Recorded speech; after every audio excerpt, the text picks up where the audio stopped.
Well, hello and good morning, everyone. This right here is such a memorial to Nancy, how all of you came here to be with us. And I want to begin by saying a special thank you to Whitney and Courtney and Jason and Chris Basanti and Ryan Scripps and Danielle Micah. We are so grateful and thankful that you came for this memorial service. So, for those of you who might not know me, my name is Richard Domich, and Nancy and I were married for 36 years, and we're darn proud of it. So, in order to honor Nancy in the most proper way, we have to begin by honoring God Almighty. After all, if you know the great scripture, you were chosen before the foundation of the world. She was put here, just like you were. And look at how many lives that she touched and had an effect on you, a good effect, and on me and the girls. So it's a great privilege and honor to gather today and begin by inviting God Almighty into this service. And I still think the two greatest words ever spoken in the Bible, our Father. Would a father ever do something to hurt you? Never. Our Father who art in heaven. So I'm going to say the prayer and invite God in. Father God, we invite you into Nancy Jean Kephart Domich's celebration of life and memorial service. We're so grateful and thankful that you put her into our lives. And in some way, she has made us all stronger, more loving, more caring, more giving. And so we're going to begin our service with a prayer to acknowledge you and what you have done for our family and for all of your children present. Father God, it's our heart's desire to know you, love you, worship you, and follow you, and to be blessed and healed and protected by you, and to be led into your kingdom through Jesus without pain, suffering, or fear. And now it's my great pleasure to introduce a young lady, Nancy, absolute pride and joy, Aviana Noel Basanti, who has picked out a special poem that she wants to read to you today.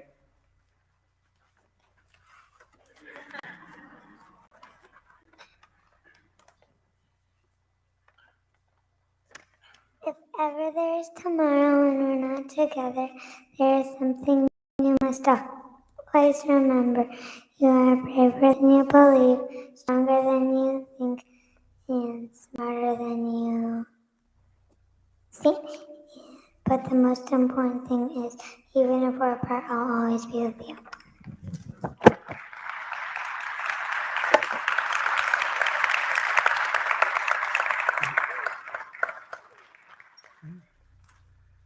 Well, it's my great pleasure to do the eulogy for Nancy.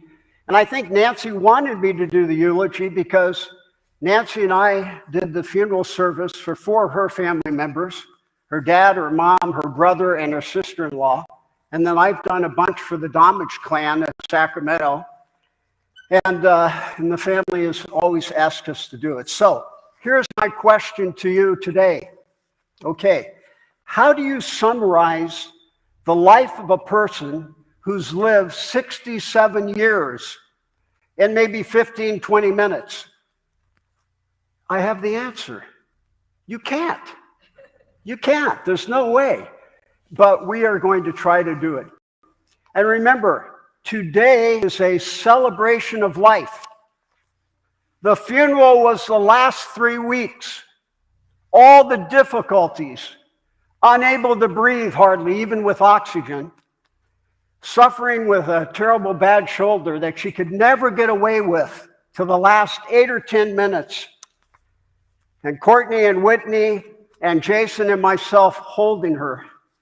48 hours, none of us slept. Nancy didn't sleep. Just loving one another. She wouldn't let go because she was just bathing in the love. So this is a day of celebration. We're supposed to laugh a little. We're supposed to be happy she was in our lives. We're supposed to remember what a beauty she was. So I'm going to start charging forward. My goal is to teach you something about Nancy you might not have known. Okay, so I like to say Nancy was an elegant girl from the East Coast. She was a ferocious reader. She loved history. She was very competitive, and she wanted more. She wanted more out of life. Nancy had style, grace, elegance, impeccable manners. She was very formal, a beautiful woman. I know what some of you are thinking. You're going, how'd she end up with him? Can someone explain that? Okay. Her dad was a sailor and her mom was a wave in World War II. They met and married in New York. Fast forward a little bit, they ended up in High Bridge, New Jersey. 8 kids. Mom stayed home. Now, anyone less than 50 years old doesn't know what a stay-at-home mom is. The moms used to stay at home. And so they had a classic great family. They lived in a 3-bedroom, 1-bath house. Imagine getting a shower on a Monday morning. 5 girls. Can you imagine that? So she was 12 years old. She used to love to tell me the story. She said, I watched the Beatles on TV. I was about 20 inches from the TV watching. I said, Nance, 30 million people were too. This isn't news. And then she was into the Mamas and the Papas, California dreaming. She was young and hip. She said to her dad, Dad, there's nothing here on the East Coast. It's dead. It's all in California. So she came home at about the age of 12, and there's a for sale sign on the house. Dick and Connie and all 8 kids in 2 cars, California. He didn't have a job. He was working 3 jobs in New Jersey. So you talk about guts. That's guts. Okay? So they arrived in what you would think would be sunny California. No, rainy Cupertino. Nance said, it rained for the first week. I was thinking maybe I made a mistake.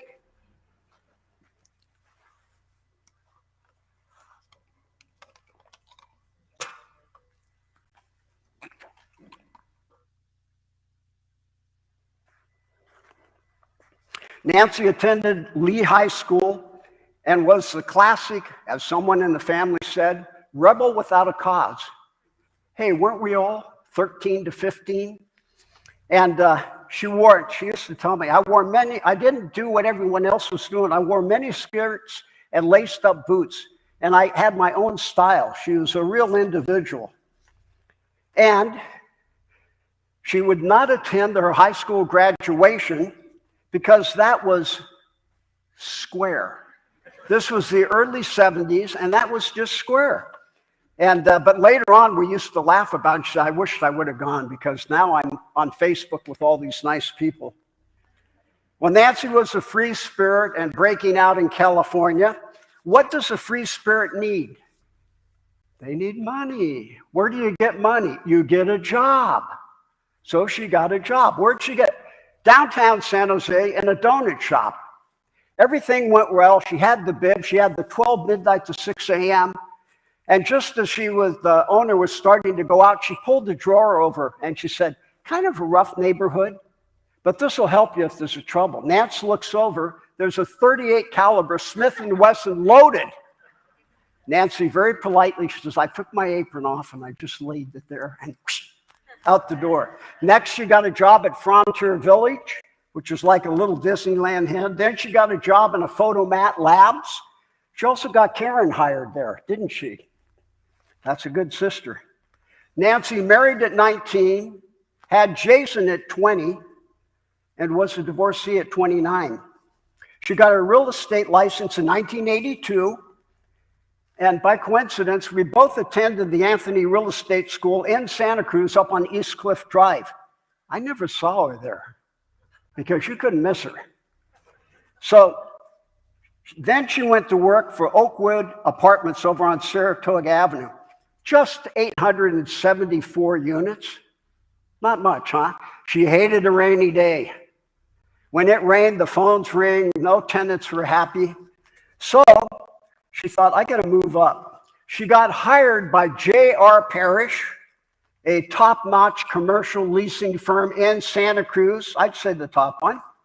She began as a word processor. However, Nancy was a hard worker, very professional, smart, sharp, and gorgeous. And she wanted more. So she worked on Jim Parrish until Jim finally gave in and said, okay, you can be a leasing agent. And she was a top leasing agent.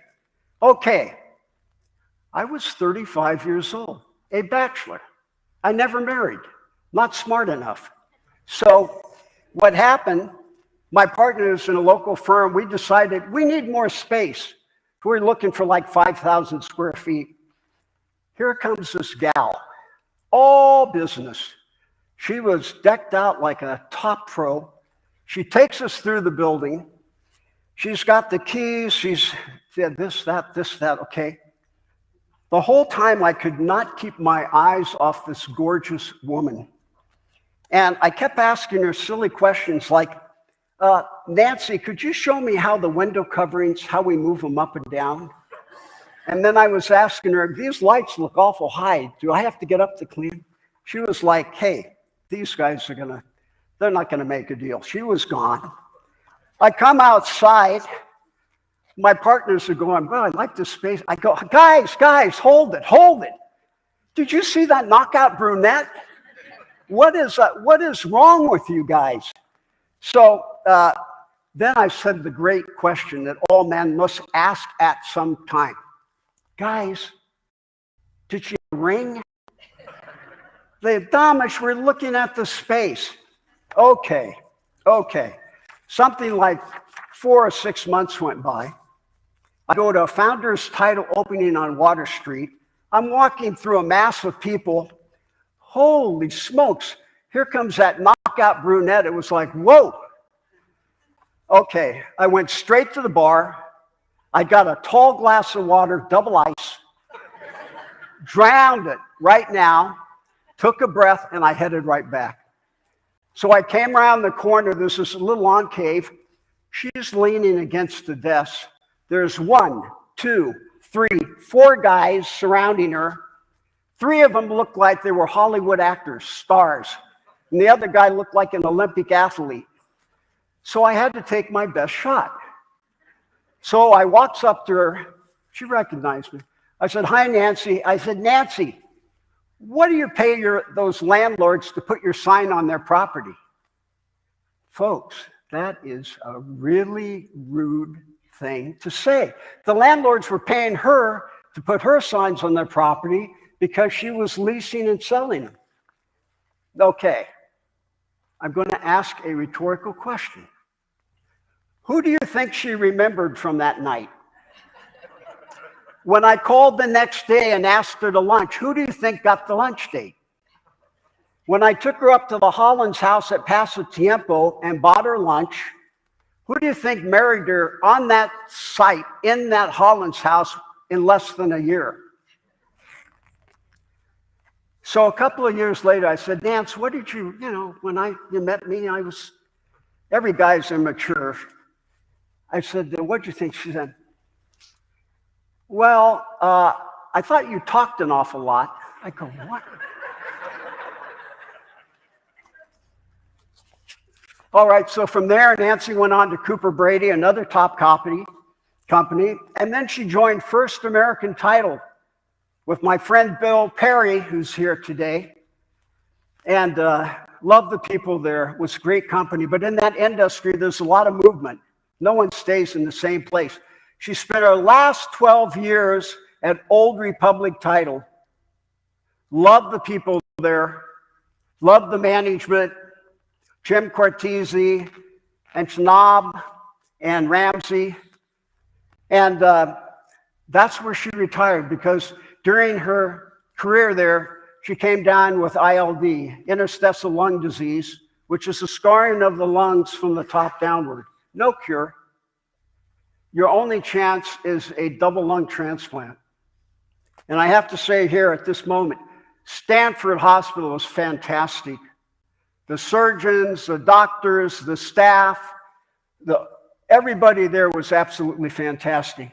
But it's a difficult thing to take out somebody's lungs and put somebody else's in. We felt blessed always.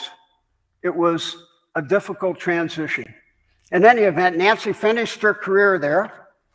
And I'm going to say a few more things about Nancy. Number one, Nancy Kephart Domich was all family all the time. That was it. Loved her work, loved the people, but she came home every night and I came home every night.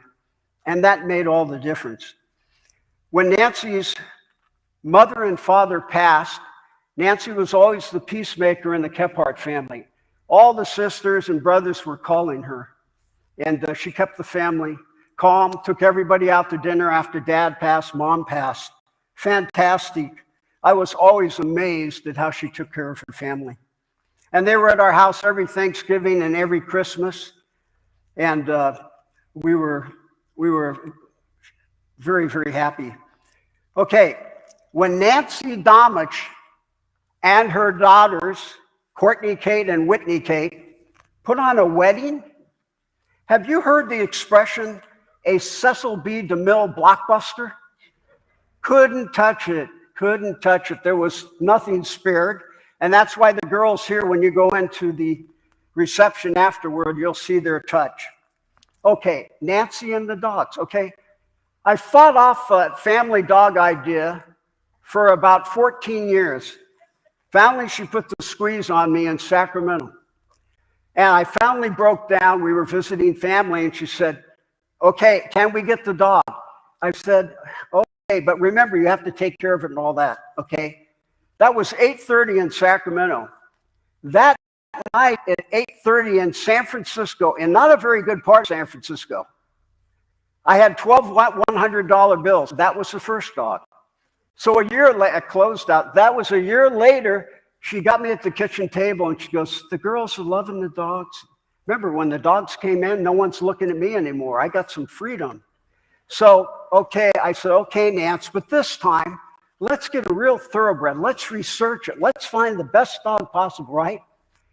She left the house. 45 minutes, she called me. She says, I got the dog.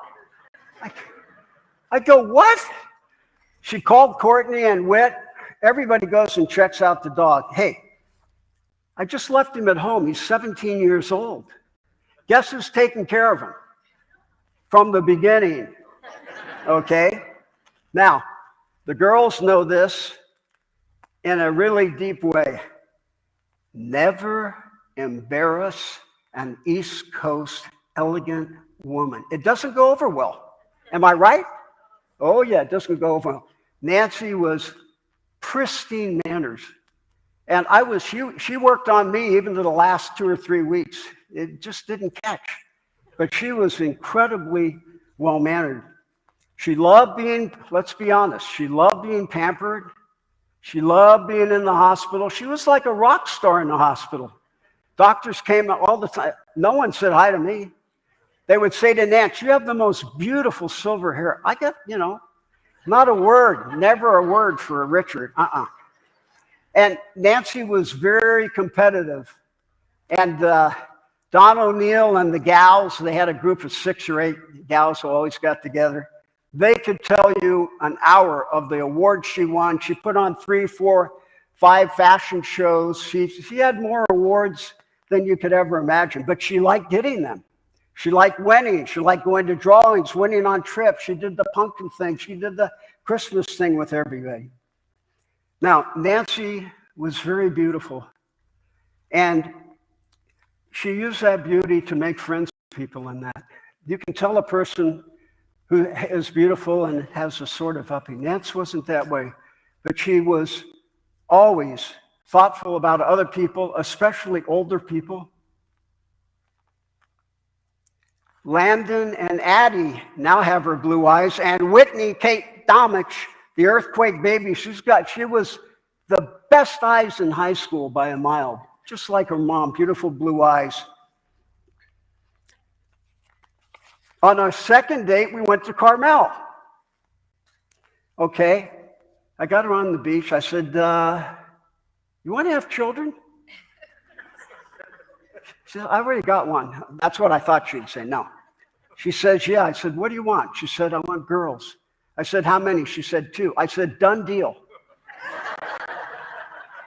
Do not even pause to think about it. Done deal. And I think that might have sealed the deal there. I want to say her beloved brothers and sisters, the great Kephart family, which I loved joining some 36 years ago. Everybody, I said everybody, give me something, I might be able to say it at the service. Anyway, Diane showed up as the maid of honor at this elegant wedding. She showed up for the rehearsal, and she had a Rod Stewart spiked hair, you know, through the hat and all that stuff. The whole new rockabilly outfit, and Nance goes, what the heck? They were re-dyeing her hair within about an hour. And then Neil told the great story when she was in the 5th grade. She just got those cat-eye glasses. She'd never had glasses. She had them in her pocket. You don't want to be seen in school wearing cat-eye glasses like a square. So Neil opens the door and he goes to the teacher, she should put on her new glasses. Now, 50 years later, even in the hospital, she's going, I'm still so angry about that. I can't tell you because it was so embarrassing. Tammy recalled that she loved Carole King, James Taylor, and Eva Cassidy. They were always doing those songs all through the hospital. The girls had them on all the time. And yeah, Nance went to see Carole King and James Taylor. I got out of it. Smart. But she took the girls and they loved it. I think Courtney didn't fall asleep till like the 3rd, 4th song. Yeah. And I want to also, Karen, when Nancy said, I want you to be the godmother to Courtney. So Karen showed up in town. Now Karen's laid back like we all want to be. She's up in the hills a little bit. You come to her, she doesn't come to you. And so Nance had a personal shopper at Nordstrom set up to help her through this new maze of being a godmother. We had some good laughs about that. And Walt Bud Beal, my best friend in the Kephart family and my golf pal and the rest of it, he used to pick up Bernie, who he was in love with all his life. They were married 47 years? 47 years. Bernie passed away last October. Nancy passed away this October. And Bud would pick up Bernie and pick up little sister Nance. She always had to be dropped off somewhere in Bud's Corvette. That was back in the old days. So she loved her nieces and nephews, of which there are too many for me to speak of today, but she loved them all the same. And also, Nancy loved the O'Shaughnessy family. This was her mother's best friend, Honey. All their lives they were best friends. And her husband, Denny, and a big brood of kids, great kids, all successful. Our family over on the East Coast, and I know that Nancy really looked up to them and always talked about what a great, loving family. They went to the beach every year together. They were in the Bronx, and they would go together, the whole family, to the Salisbury Beach in Massachusetts, and they had the tents and took over the beach. Now, Brother Wayne Kephart, a very close friend of mine also, Wayne reminded me, we were talking about death. This was some couple of weeks ago of that, and he said, C.S. Lewis expressed it very well, and I thought that Wayne expressed it too. A train comes into the train station at night. You get off, but your family goes forward on the train. Response was, Yeah, but then you go into the train station and open the doors. It's beautifully lit. There's your mother, there's your father, there's your brother, there's your sister. Everyone you loved in your life, grandparents who went before you, are there. We are a Christian family, and we're proud of it. And we say there's a great saying, Christians smile on the future. Your future is bright. God is calling each and every one of us, and it's very simple. You just take Jesus' hand. Jesus did it all. And we're proud of our Christian heritage. And through these last 2.8 years from the time Nancy got her double lung transplant, I tell you, we can pray. We know something about praying, our whole family. And we went through some really difficult times, but we always said, Nancy and I, we could feel your prayers. We could feel them. And things didn't always go our way. Nobody twists God's arm behind his back and tells God what to do. But he is our loving Father. He would never hurt you. But, like your own father, if he loved you, he'd discipline you. The discipline's what made you better. And I think all of us here in our lives, we all have special gifts. Your gifts come through your suffering. Your suffering is not wasted. Courtney and Whitney and Jason and Chris and Ryan, we were there together holding and loving Nancy at the end. That 48 hours, we cried. We didn't cry a river. We cried a waterfall, and I'm talking Niagara Falls. And we loved Nancy to the end. We were holding her when she actually passed. She had no fear of death. She knew exactly where she was going. And honestly, she had suffered enough. The girls and the old boy here were constantly telling her, Nance, you did it all. You fought the good fight. You won the race. You brought your kids up. You married them off to wonderful families. We love our in-laws, the Basantis and the Scripps. Christian families too. We're very, very close. This is God's blessing. And till the very end, I would say the last 8 or 10 minutes, Nancy was still in pain. They kept coming in and giving her more pain medicine, and it just didn't work. I finally realized that morning that this is going to be it. So Courtney and Chris and Ryan and Whitney, Jason and Danielle are in Texas. I walked out in the hall. I called Jason. Jason, mom's going. How soon can you get here? I put down the phone. That was 1 o'clock. He was an hour from Austin where he lived. At 6:55 p.m. that night, he was leaning over his mother, both of them crying and hugging one another. That was our miracle. You can't make that happen, especially with the airlines today. That was our miracle. So the last 48 hours, none of us slept, none of us ate. And then the last hour, I'm 73. And I've been bounced around in life just exactly like you have. This is the worst hour of my life. Yes, Nancy was suffering. But what was tearing me to shreds was our kids in bed with her crying and telling Mom, Mom, you did it all. You can let go. You're going to go with Grandma and Grandpa. You're going to be with your grandparents, with all the people. Mom, you can let go. And I was 5 days with Nance when her dad passed, and he wouldn't let go either because he was getting so much love. And I think all of us here, when you're at the end of your life, and you're getting love like that, do you want to let go?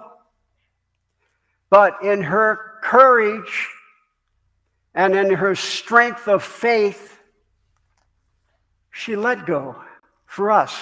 We were getting squeezed by the security because of COVID. The security is, one person, one day, one. We had 6 people in there. Then we had our son-in-laws were grateful. We had to negotiate them out. We said, you can bring in the National Guard. We're not leaving. The 4 of us were there to the very last breath. A beautiful, a complete releasing. And that's why I say, this is not a funeral. That was those last 3 weeks. They're gone forever. And I told our kids, you'll never have to live through that again as long as you live. But with that terrible last hour, you are going to be helping people the rest of your life. Anybody here, grandpa's going, grandma's going, mom or dad, a friend. You have this tremendous gift that you suffered to receive. Now that you have it, you never give it back. And what does the Lord want you to do with it? He wants you to bless his children and their families. And that's what we're going to do. And that's what we're doing today.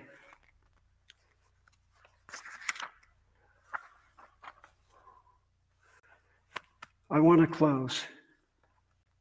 My own spinal surgery in 2016 and the 5 years after it, I went through a lot of pain. 42 days on the floor till they cut me, and I was begging them, cut me quick.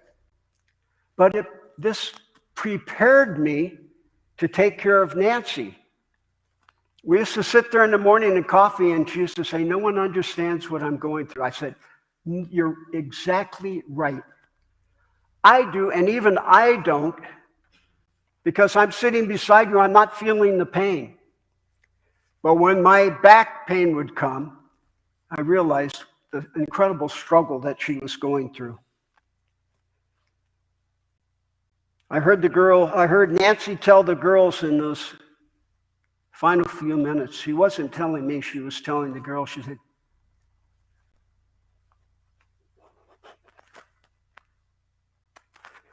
take care of Dad. That's me. It was kind of nice.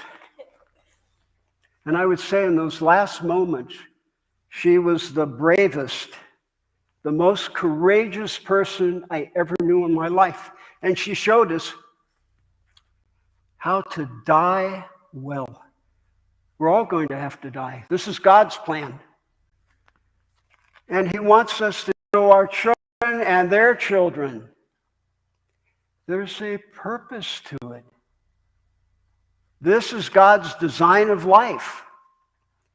And we're going to a better place, folks. This is a rough, tough little place. You've all been kicked. I've been kicked. I guess the last thing that a couple of things I want to say. I was able to make her laugh for 36 years. Guys, you want to win the hearts of a beautiful woman, including your wife? Get them to laugh. So I'm going to close. I think I should close by thanking some people.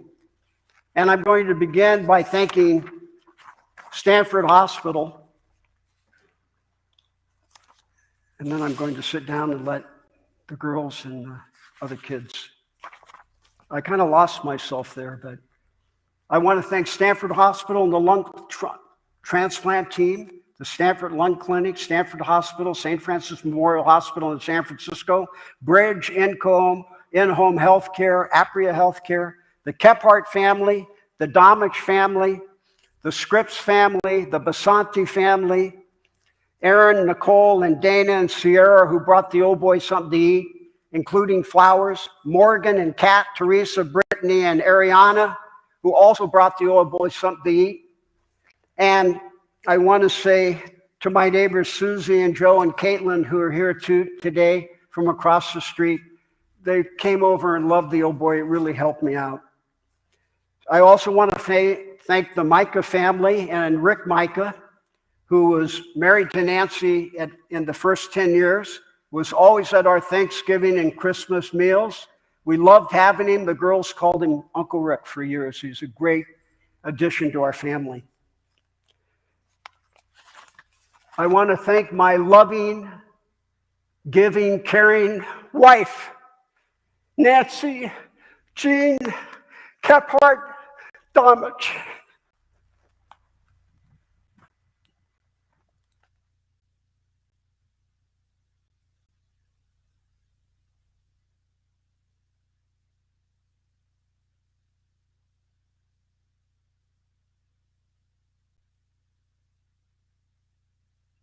What's the plan? What's happening? My 60th birthday. Yeah. I'm gonna skydive today. Can't wait. Where are we walking to, Mom? The dog show.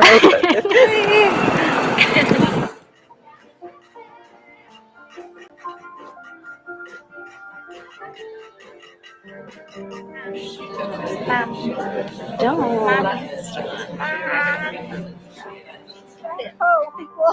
A backhoe. Oh my God. Oh, body like a backhoe.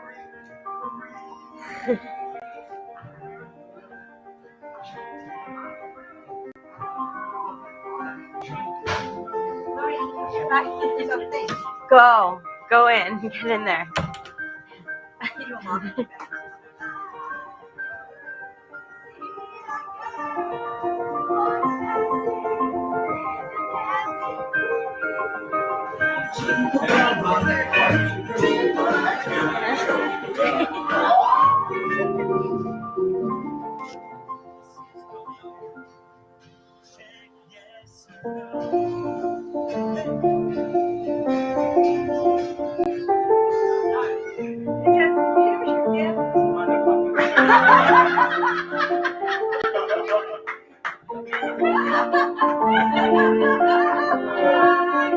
That was your daughter, by the way.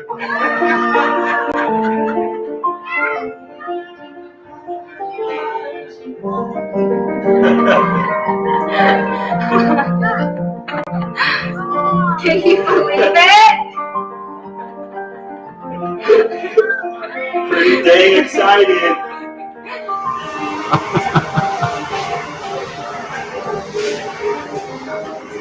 Mom is home.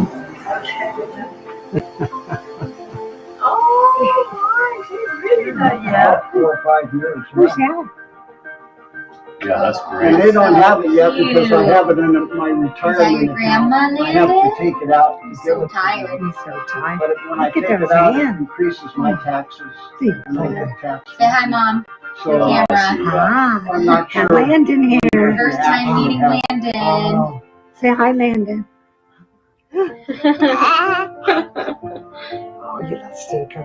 Hi, Linda. Grandma loves you. Oh.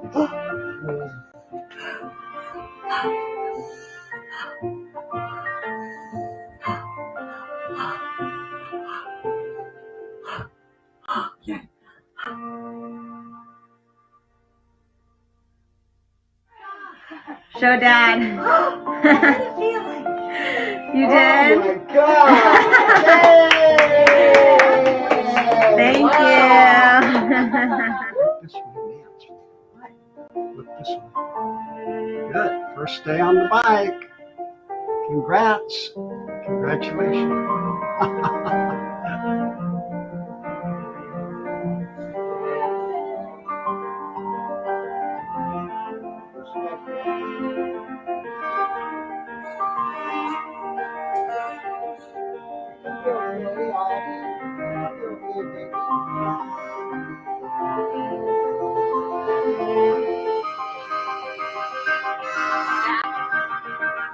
Hi.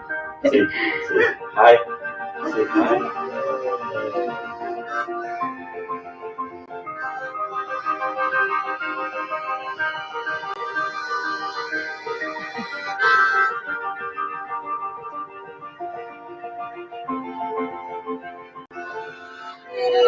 Baby shark to do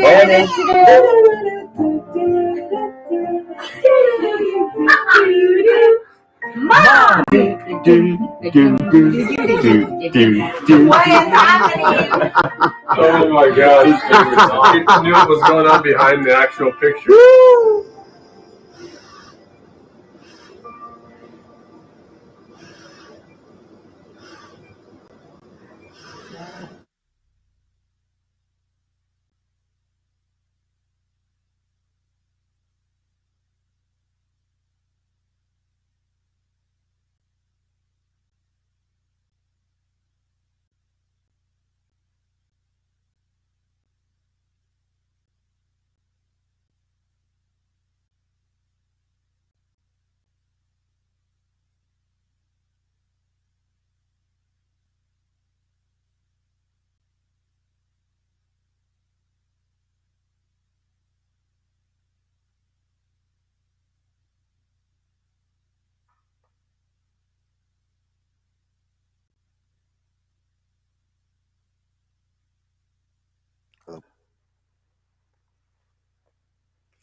It's kind of tough to follow that, but try to hold it together. Can you turn off the mic on the podium, please?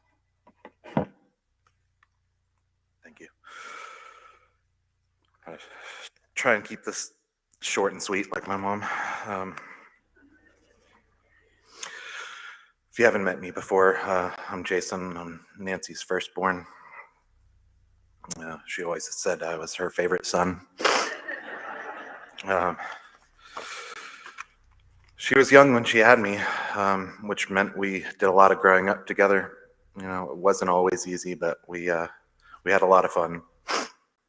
She would be the first to admit that she was more than a bit overprotective of me. She'd always tell the story of that time she lost me in a grocery store for maybe about 2 minutes, and it scarred her for life. She, after that, I was only allowed to go to the mailbox. But over time, she learned to let go, and I've since then traveled the world, and it's always good to share my experiences with her, tell her what I'd seen and done, and she was such a good listener.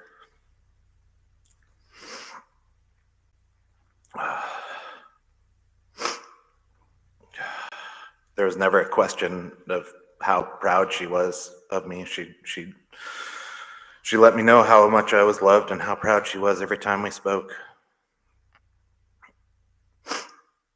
You know, for a long time, we didn't speak very often. There's a long time where I was out just finding out who I was, and she gave me the space to do that, and I was always welcomed back with open arms and loved. I knew my mom loved me. There's no question about it.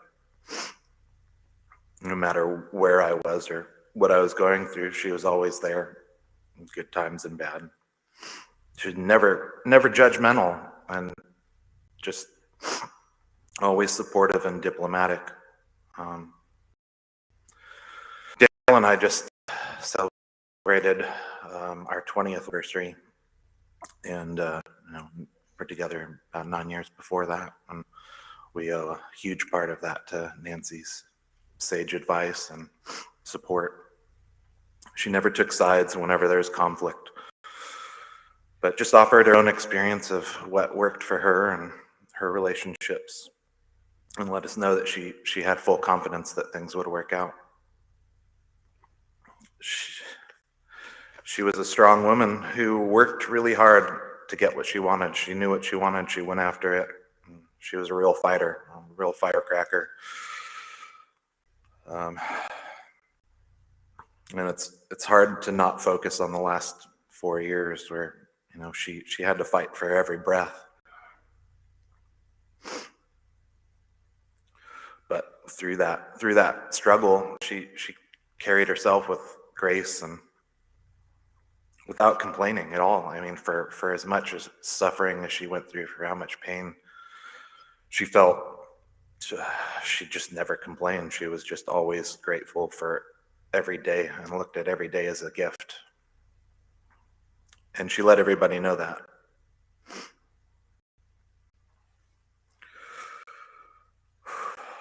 She fought to stay with us, to let us know, to give us a few extra years of her life, to let us know that she was proud of us and that she loved us. And she led by example, and she made me want to be a better person.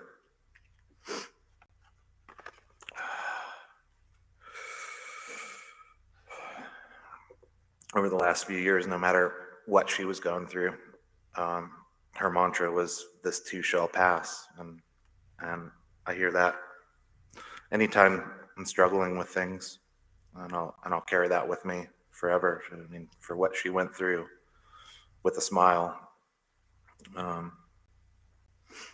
That's just a great example of how to live. And with her passing and her suffering passing, and her physical presence in our lives passing, the pain of our loss will fade over time, but the love she shared with us will continue through us as we pass it on to others. Her last words for me was, "I want you to be happy." And I know she wanted that for all of those around her, but she made sure that I knew that's what she wanted from me. And I want to honor her wishes and finding that true happiness, the happiness that doesn't come from material objects or sensations, but it comes from living a life of gratitude. And she was grateful for every day and every breath and all those around her. She's affected us in positive ways, and we'll carry that with us for the rest of our life and share that with others.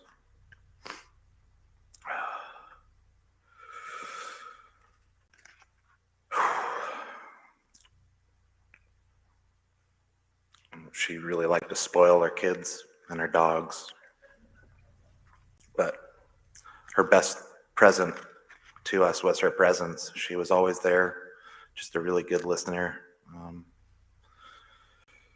And she's still there. I can talk to her whenever I want. You can too. And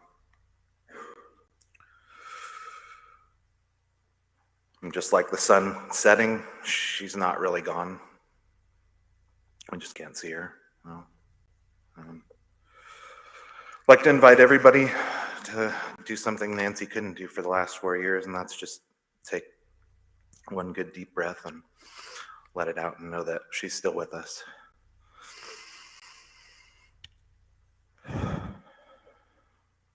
Thank you.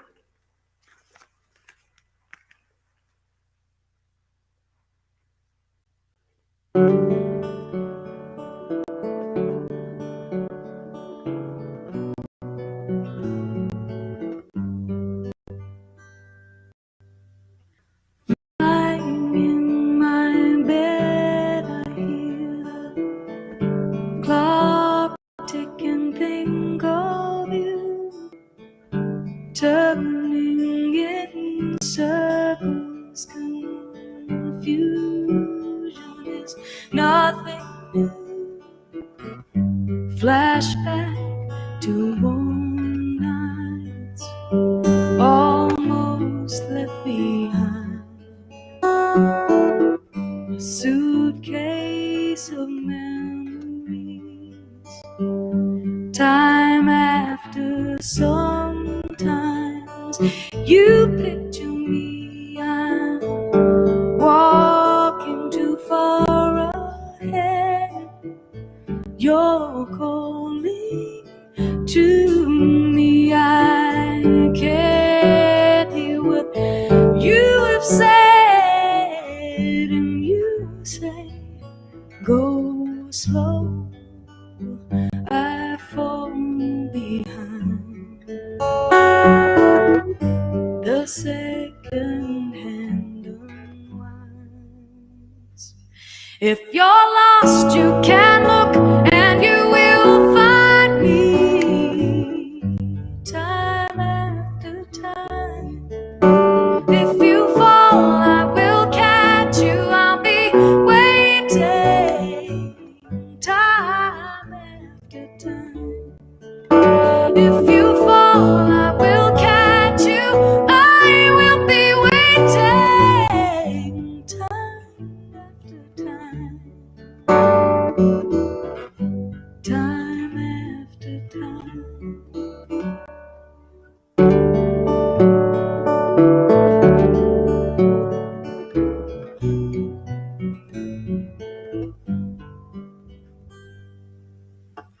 After your picture fades and darkness has turned to gray, watching through windows, I'm wondering if you're okay.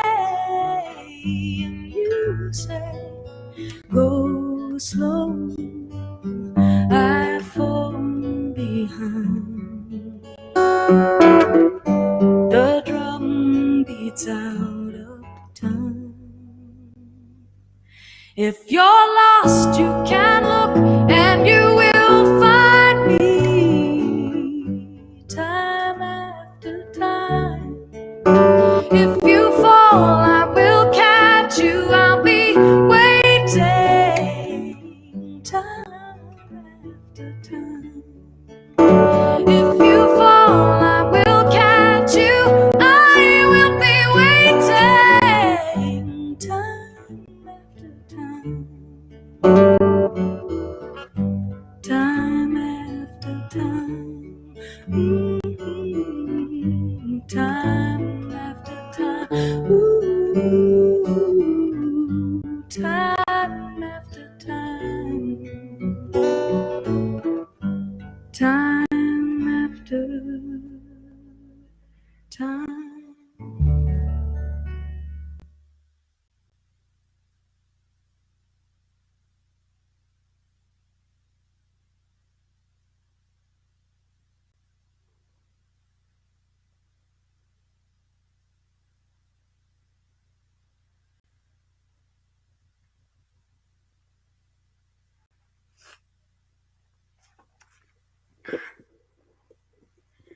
I thought I was numb by now, but I guess not. But for those of you that know me or don't know who I already am, I'm Courtney Basanti, Nancy's oldest daughter. And I'm here to talk about an extraordinary person, my mom. My mom was a natural-born leader, girl next door, everyone's favorite person. You could spot her anywhere in a crowd, usually in all black like we're all wearing today. Bright silver hair and her big black sunglasses. She was more classy than anyone you knew, yet she never held her nose up high to anyone and was always very relatable. Growing up, I watched my mom wear many hats. She was a full-time working mom to 3 children, a devoted wife, a sister to 7 siblings, and the best daughter to her parents in their late years. Being a mom myself now makes me wonder how she did it all.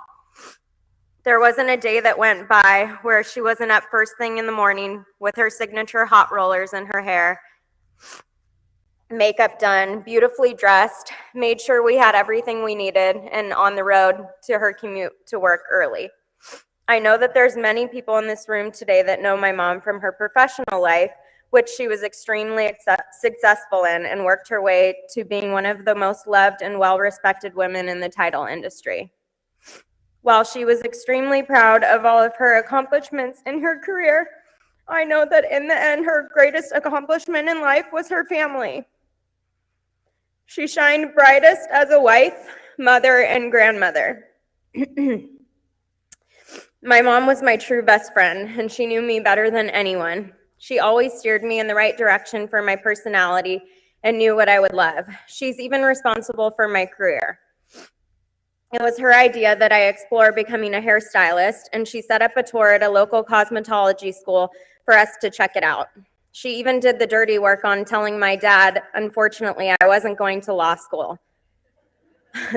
Although I'm still argumentative, it's just not my job. Now, thanks to her, I go to work happy every day.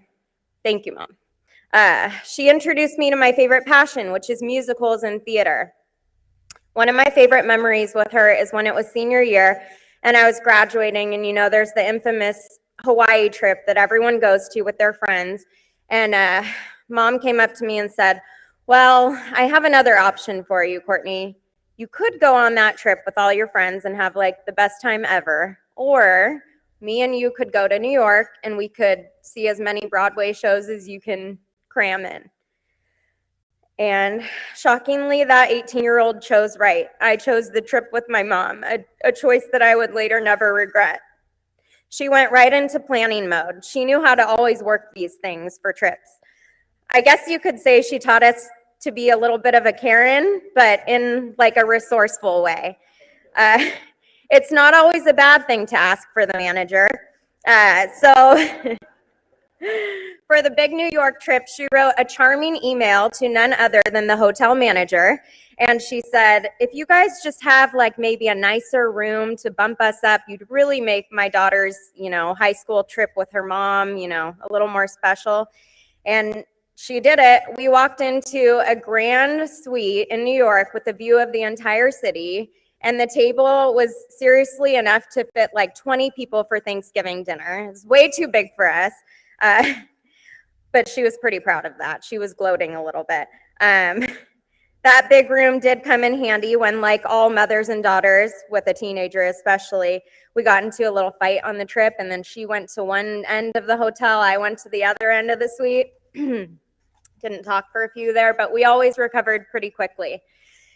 And that was the best trip I ever had with my mom. We ended up cramming 5 Broadway shows in that trip in like 3 or 4 days, I think.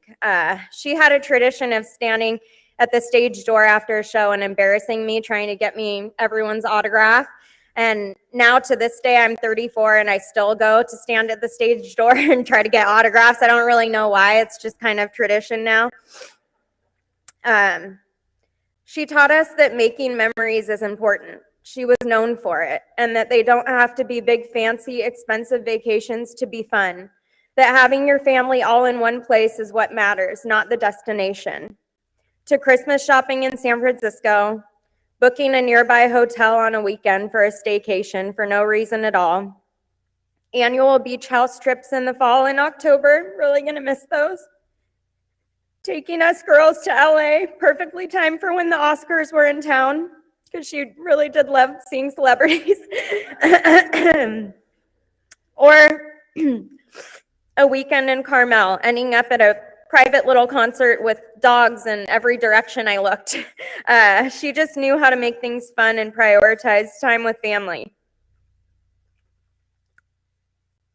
When I found out my mom had a lung disease, I don't think I quite understood the road ahead, and I don't think she understood the road ahead either. First, it was a mini purse compressor of oxygen, and she could still walk around with it and do all the things that we kind of did together. But soon enough, that purse turned into very large tanks of oxygen that she had to haul around, and her time was limited. We had to always get home based on how much oxygen she had left. And not long after that, the word lung transplant came up. And then not long after that, she was on a list for a lung transplant. Though the transplant never gave her back the life she or any of us had hoped for, she still took those lungs and gave us all a gift, the gift of time. It wasn't free for us, or for her at least. It came at a cost. She suffered pain that some of us in this room, most of us, will never ever experience. She smiled through the agony of constantly not being able to breathe while telling us that every extra day she got was a gift. She showed us all what she was here for. She talked to her kids more than ever now. We talked a minimum of 2 times a day the last few years. We grew incredibly close to her. And sometimes I do wonder if this would hurt a little less if we weren't so close. Like the first thing I do in my car, I try to call her right away. And that hurts, but in the end, I wouldn't trade getting to know her on a deeper level for anything in the world. She taught me so much. And grief is love, and there is so much grief right now because there is so much love. I learned that life can be unfair and cruel, but you don't have to end it there. You can fight. You can see your days left as a gift like she did, no matter what the circumstances. I found something she said on one of her support groups online from a conversation she had with another pulmonary fibrosis patient. And I'm on that group because I'm nosy and I wanted to know what she was thinking and feeling at all times. So I wanted to share it with you guys because it was straight from her heart and it stood out to me. And she said to another person, I too have days where I think I just can't go on like this. But then I think of my family and I know I must go on for them. In the end, we have to give it our best. It's really, really hard sometimes. I thank God for every day that I am still here. Mom, thank you for what you did for our family. You fought every single day of every hour to be here with us. You saw Avi have 2 extra birthdays. You met Landon and Addie because you fought. Even in the end, you were still hanging on to hope until that very last day at your doctor's appointment, they told you you were at the final stage of rejection. You accepted it with courage and you knew exactly where you were going. Even after I got the news, you texted me right after, I love you so much, because you were so selfless and you wanted to make sure I was okay. Watching you leave us was the hardest thing that I've ever had to go through, but in that room, I witnessed the greatest act of bravery a person could show for their family when they are dying. I would very much like to crumble without you, but I can't. It's not an option, because your actions paved the way for me. You showed me by example what true strength is. I can't crumble, not for a second, because you're my mom and I know we are cut from the same cloth. So thank you, Mom, for the impossible standards of strength. You set the bar very high, a little too high. But I promise you that I'm going to use this broken heart of mine to somehow live the rest of my life to make you proud. It's going to be lived like a gift. I'll miss you and I'll love you forever. And I look forward to the day that I see you again. And I have one more thing to say. While today is about honoring the life of my mother, it wouldn't be right to leave here today without honoring my dad as well. He spent every single waking moment of the last 3+ years being my mom's full-time caretaker.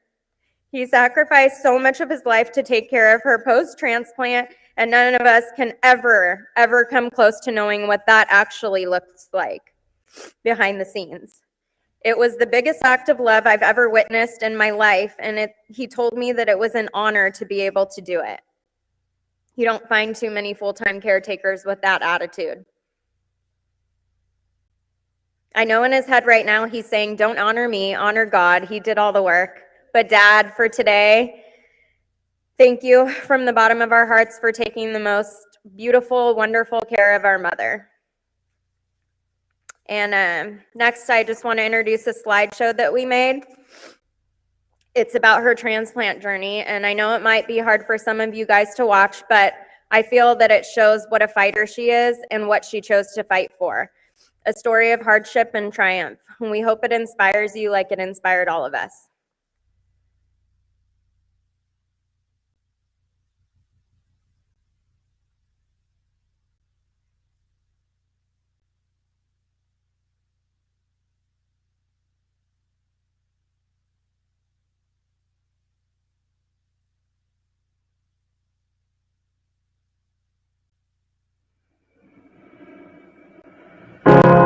You're broken down and tired of living life on the merry-go-round, and you can't find a fighter, but I see it in you, so we gon' walk it out. Ooh, mountains, we gon' walk it out, and ooh, mountains. And I'll rise like the day, I'll rise up, I'll rise unafraid, I'll rise up, and I'll do it 1,000 times again. And I'll rise up,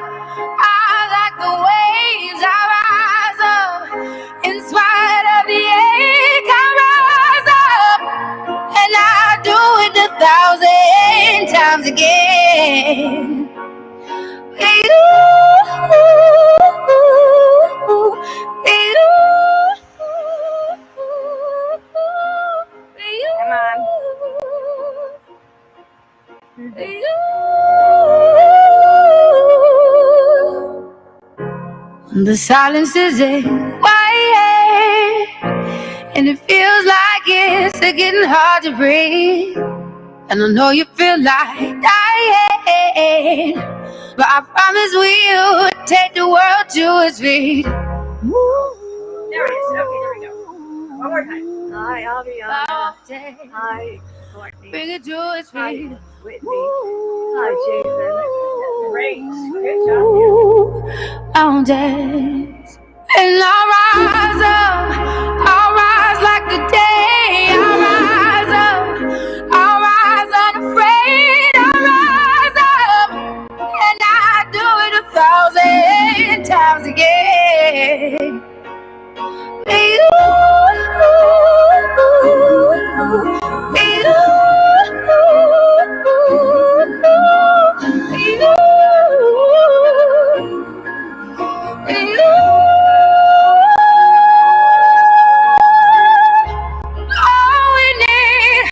all we need is hope, and for that we have each other, and for that we have each other, and we will rise, we will rise, we will rise, we'll rise. I'll rise up, rise like the day. I'll rise up, in spite of the ache. I will rise 1,000 times again. Can you say hi? And we'll rise up, like the waves. We'll rise up, in spite of the ache. We'll rise up, and we'll do it 1,000 times again.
I should start by introducing myself.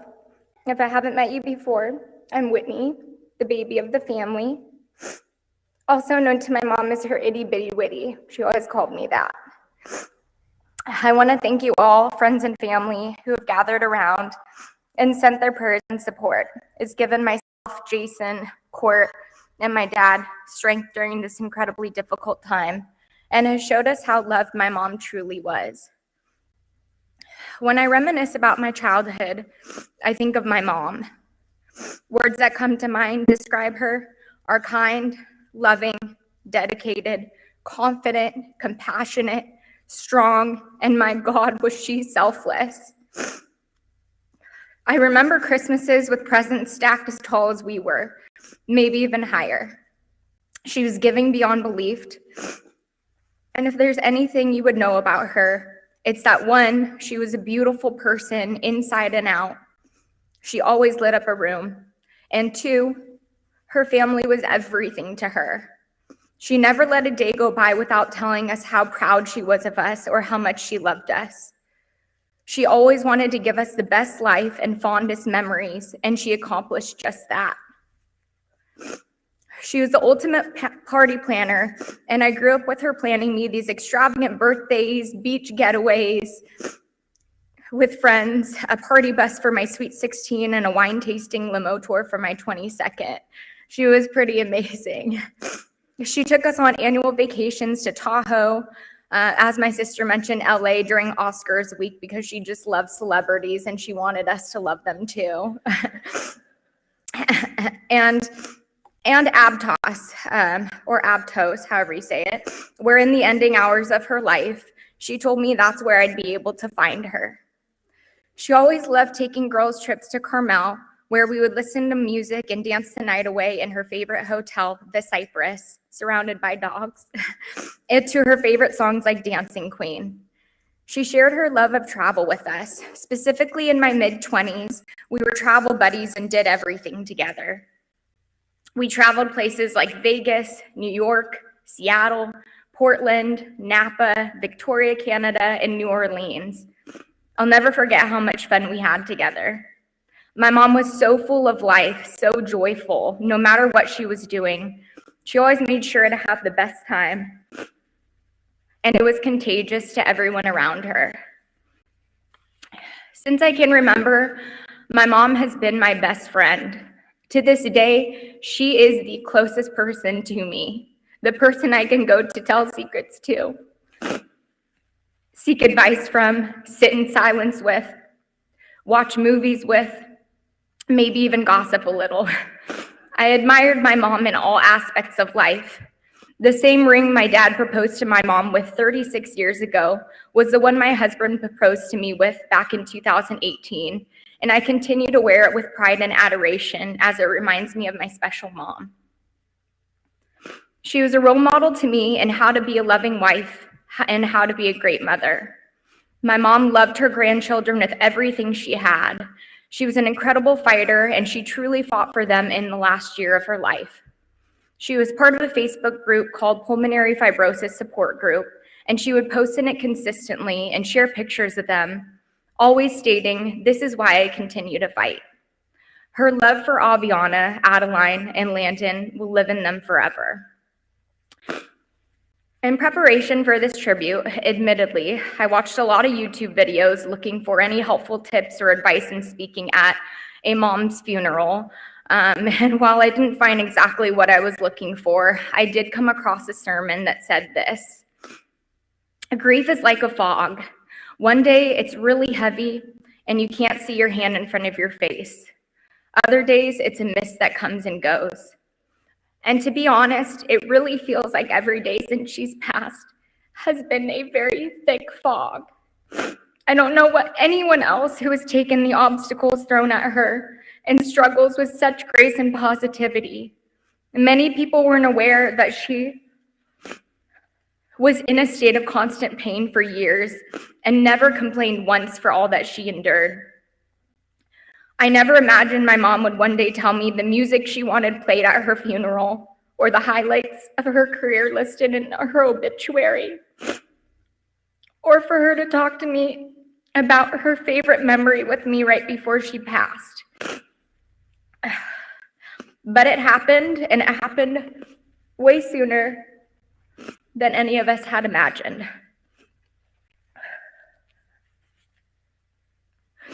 I miss my mom immensely. I now find myself watching things I never loved watching before. Romantic Hallmark rom-coms because my mom loved them. And you know what? I'm actually starting to like them too. And imagine my mom watching them next to me. I have to be honest though, because my mom always valued transparency and encouraged me to be honest with my feelings. Losing her has been a deeply painful experience. I promised her I would honor her every day by living a happy and full life, because that's what she wanted for me and that's what she wanted for all of us.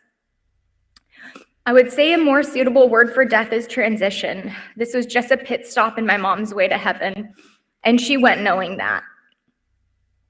She wasn't afraid of what was to come because she knew without a doubt where she was going. And she is no longer suffering or fighting a painful battle. She is now at peace. On behalf of my mom, I know she would want me to address you all with a thankful heart and leave you with a couple pieces of advice. So thank you for coming today, for sharing in her memory. I pray we can continue to always share our fond memories and stories of her. I know she'll be listening in and laughing with us. And I know she'd want us to thank my dad, the silent caregiver, her hero, for sacrificing so much for her and continuously being there for her day in and day out. My dad truly was my mom's hero. So thank you, Dad, for all that you did for her. And for advice, I think she'd want me to tell you to stay close to your family, build relationships, spend time together, go on that vacation you always wanted to go on with your family, and love and cherish each other with all your heart. My mom was just going in for a standard checkup at Stanford and we lost her a day and a half later. You really never know what God will put in front of you and how much longer we have left on this earth. Lastly, put God first in all you do. Although my mom's life was cut short, we are thankful He gave her 2.5 years to spend with us and fight to see 2 new grandchildren. She prayed every night for her donor and donor's family. She was thankful for what was given to her in a time of need, and she gave God the glory throughout her suffering. And to Mom, I love you more than anything. My best friend, my soulmate, my mom. I will carry on your memory, and I promise everyone will know of you and the person you are. I love you always, and I can't wait to see you again. Thank you.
Good morning, everyone. My name's Ryan, for those of you who I have not met before. Whitney's husband, and Nancy was my incredible mother-in-law. And the day before Nancy passed, we were all in her hospital room listening to one of her favorite songs. And she looks up at me and she asked if I could sing the song at her service. And of course I said, absolutely. I would love to do that for you, to honor you and for everyone here. So I hope you guys enjoy it. And Nance, this one's for you. I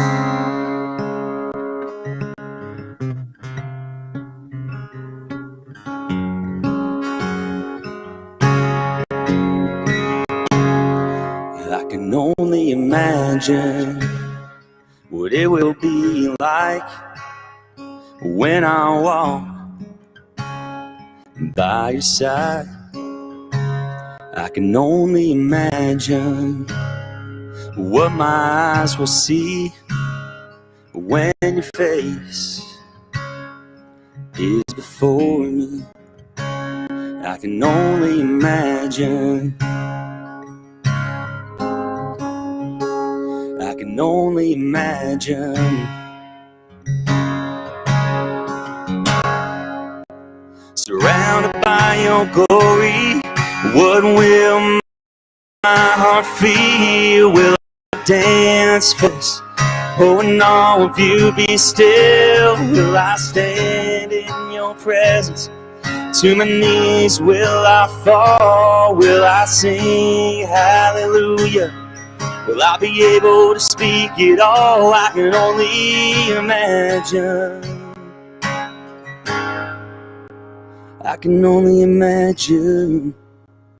I can only imagine When that day comes and I find myself standing in the sun, I can only imagine when all I will do is forever worship you. I can only imagine, yeah.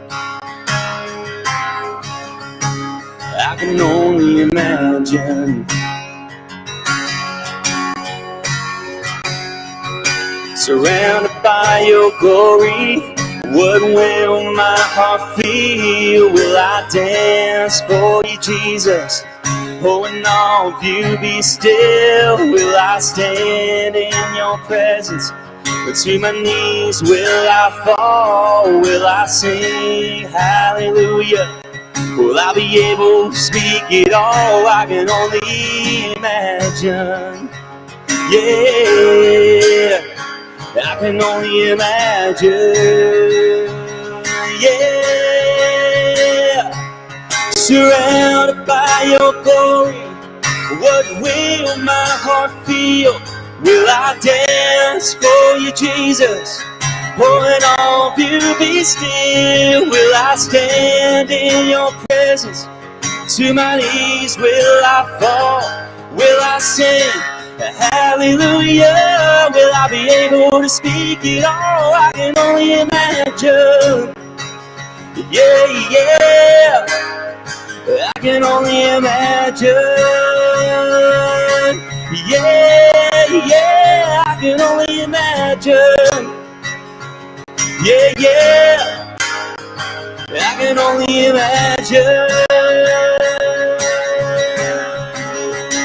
I can only imagine. Yeah, yeah, I can only imagine. I can only imagine when all I will do is forever worship you.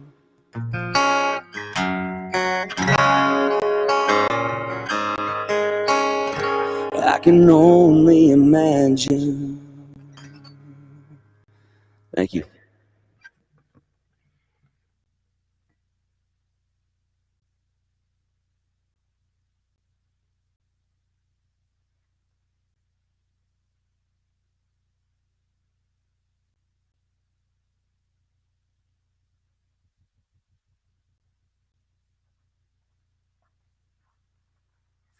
Thank you for coming. Thank you for coming. We have a reception right outside around the corner. Restrooms are on the right. From the Domich clan, the Kephart clan, the Scripps clan, the Basanti clan, the Michael clan. God bless you all and thank you for coming.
see your face, mellow as the month of May. Oh, darling, I can't stand it when you look at me that way. Hey, I feel the earth move under my feet. I feel the sky tumbling down. I feel my heart start to trembling whenever you're around.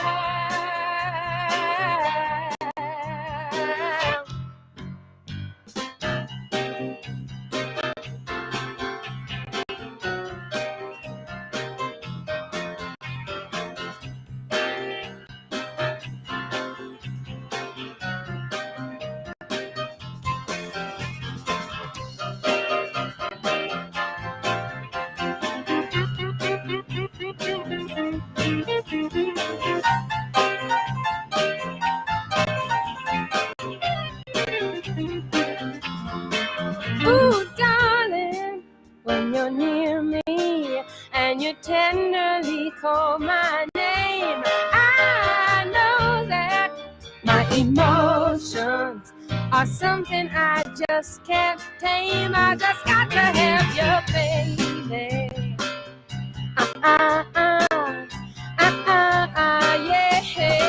I feel the earth move under my feet. I feel the sky tumbling down, tumbling down. I feel the earth move under my feet. I feel the sky tumbling down, tumbling down. I just lose control down to my very soul. I get a hot and cold all over, all over, all over, all over. I feel the earth move under my feet. I feel the sky tumbling down, tumbling down. I feel the earth move under my feet. I feel the sky tumbling down, tumbling down, tumbling down, tumbling down, tumbling down, tumbling down.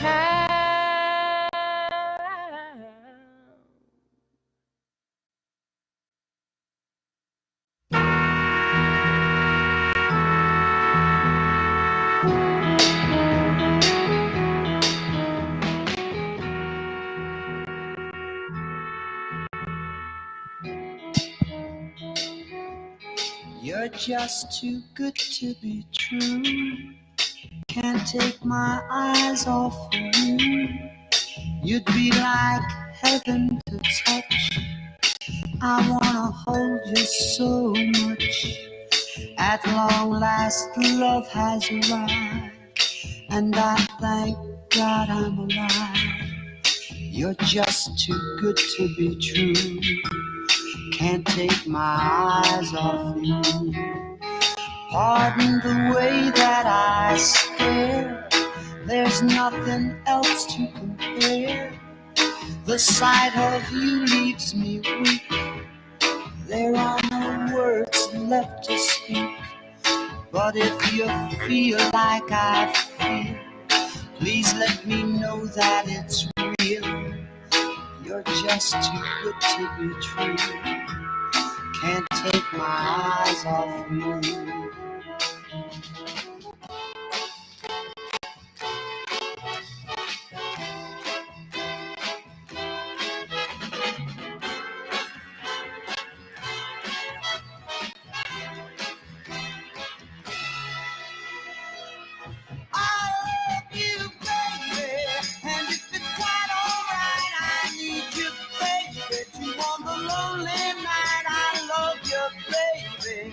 Trust in me when I say, oh pretty baby, don't bring me down, I pray. Oh pretty baby, now that I found you, stay and let me love you, baby.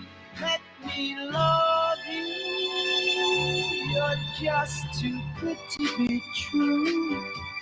Can't take my eyes off of you. You'd be like heaven to touch. I wanna hold you so much. At long last, love has arrived, and I thank God I'm alive. You're just too good to be true. Can't take my eyes off you.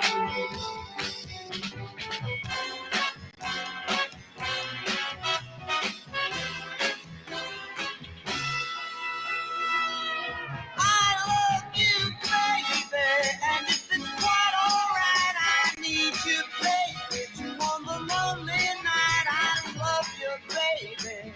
Trust in me when I say, oh, pretty baby, don't bring me down, I pray, oh, pretty baby. Now that I've found you, stay, oh, pretty baby. Trust in me when I say.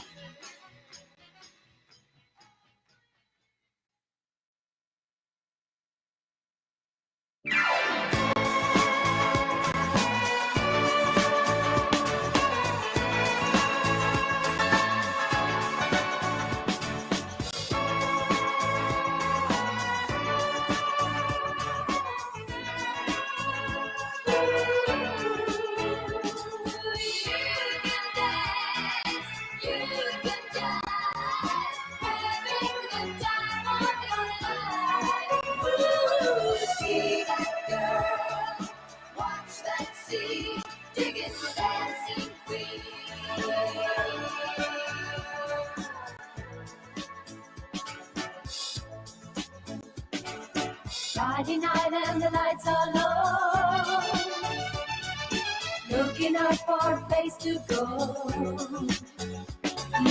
where to play the right music, getting in the swing, you come to look for a king. Anybody could be that guy, not as young and the music's high. With a bit of rock music, everything's fine. You're in the mood for a dance. And when you get the chance, you are the dancing queen, young and sweet, only 17. Dancing queen, feel the beat from the tambourine. You can dance, you can jive, having the time of your life. See that girl, watch that scene, digging the dancing queen.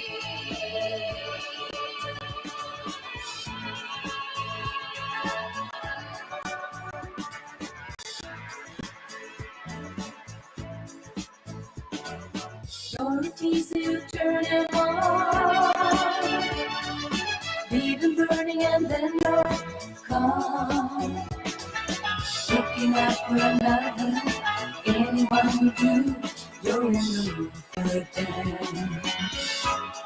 And when you get the chance, you are the dancing queen, young and sweet, only 17. Dancing queen, feel the beat from the tambourine. You can dance, you can jive, having the time of your life. See that girl,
in the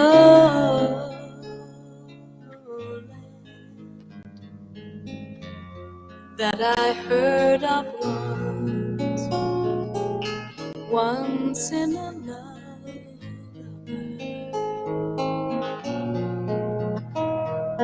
song. Where over the rainbow skies are blue and the dreams that you dare to dream really do come true. Someday I'll wish upon a star and wake up where the clouds are far behind me.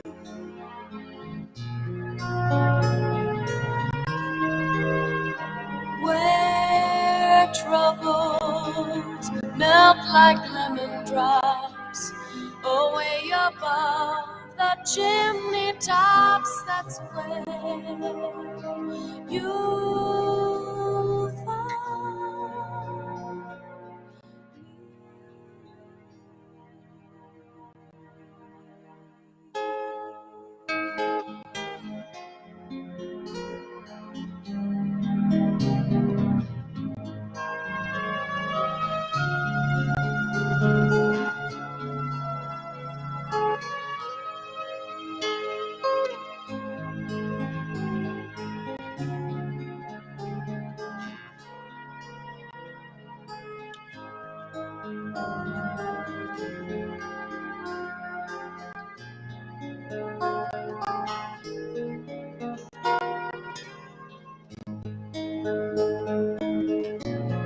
someday I'll wish upon a star and wake up where the clouds are far behind me.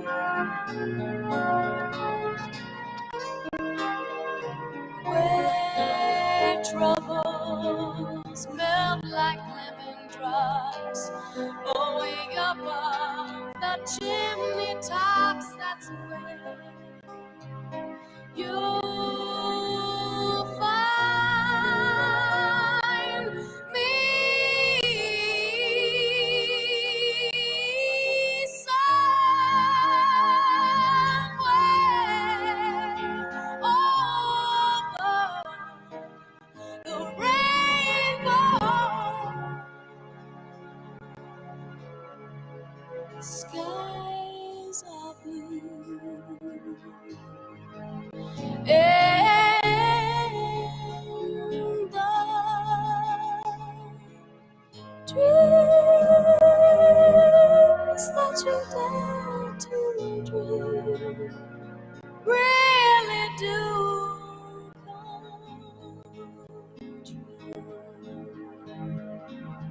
If happy little bluebirds fly above the rainbow, oh, I can't.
when I am down and oh my soul so weary. When troubles come and my heart burdened be, then I am still and wait here in the silence until you come and sit a while with me. You raise me up so I can stand on mountains. You raise me up to walk on stormy seas. I am strong when I am on your shoulders. You raise me up to more than I can be.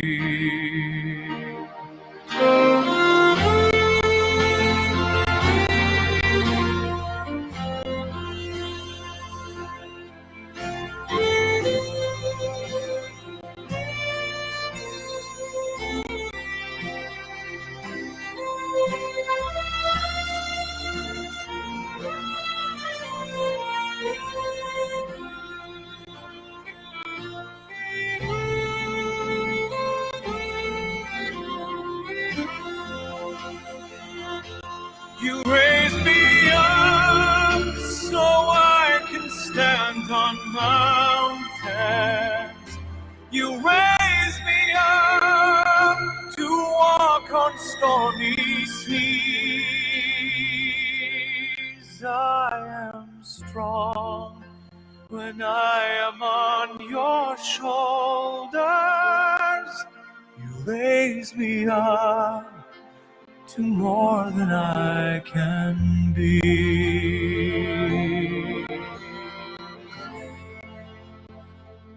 You raise me up so I can stand on mountains. You raise me up to walk on stormy seas. I am strong when I am on your shoulders. Raise me up to more than I can be.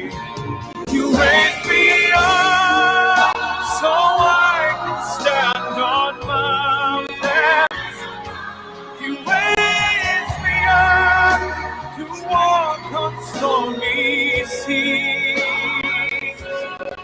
I am strong when I am on your shoulders. You raise me up to more than I can be.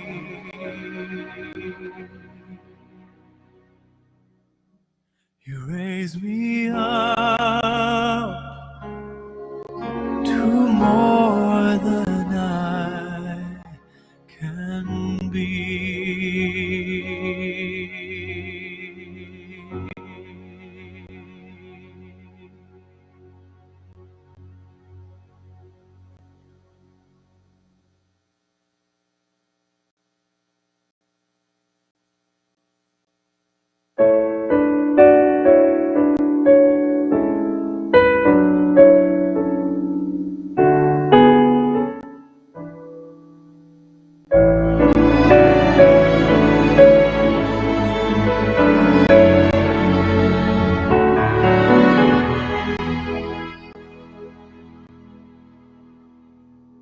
Like the sound of silence calling, I hear your voice and suddenly I'm falling, lost in a dream.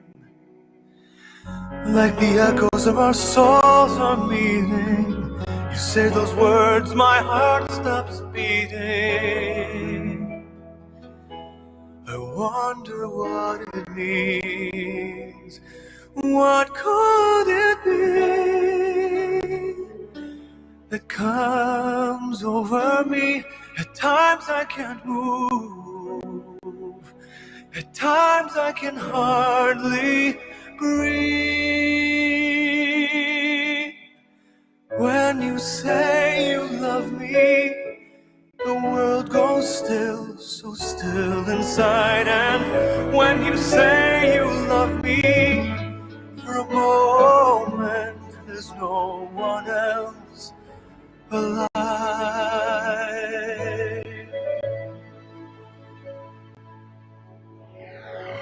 You're the one I've always thought of. I don't know how, but I feel sheltered in your love. You're where I belong. And when you're with me, if I close my eyes, there are times I swear I feel like I can fly for a moment in time, somewhere between the heavens and earth, frozen in time. Oh, when you say those words, when you say you love me, the world goes still, so still inside. And when you say you love me, for a moment, there's no one else alive.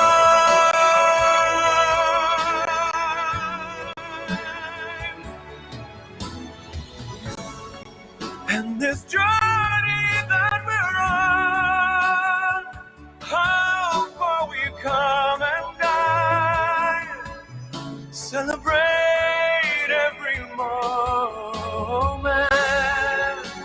And when you say you love me, that's all you have to say. I'll always feel this way.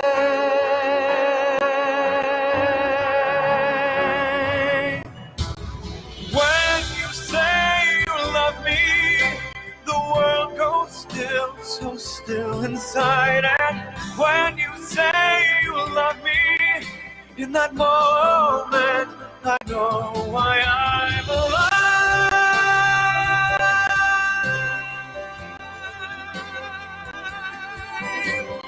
When you say you love me,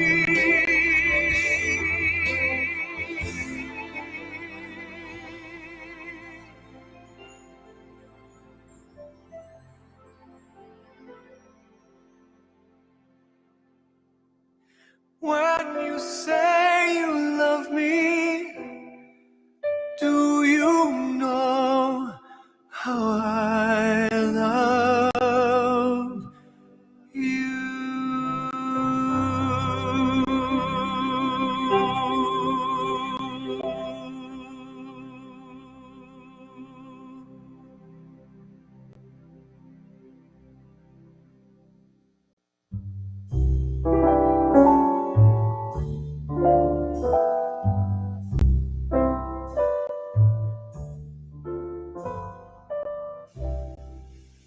Someday,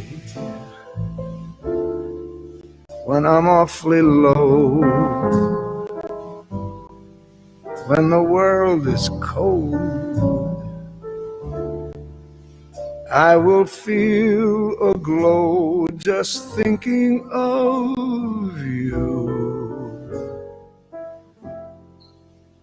and the way you look tonight.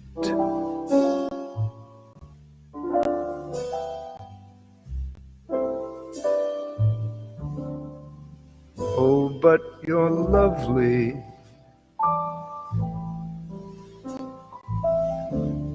With your smile so warm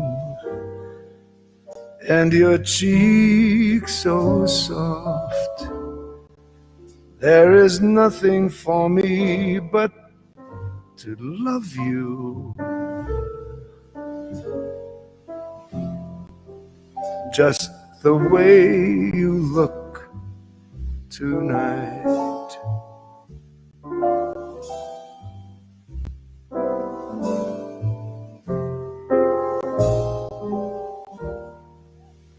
with each word. Your tenderness grows, tearing my fear apart.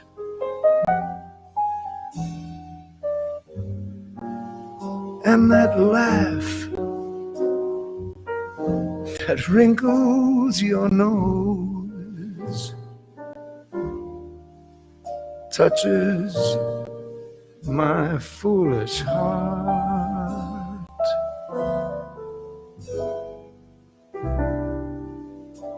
Lovely, never, never change.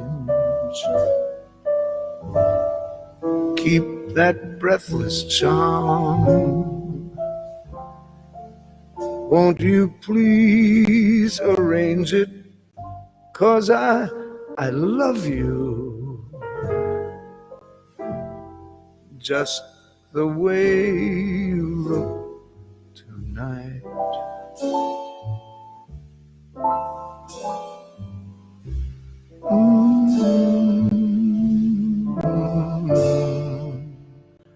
Just the way you look tonight.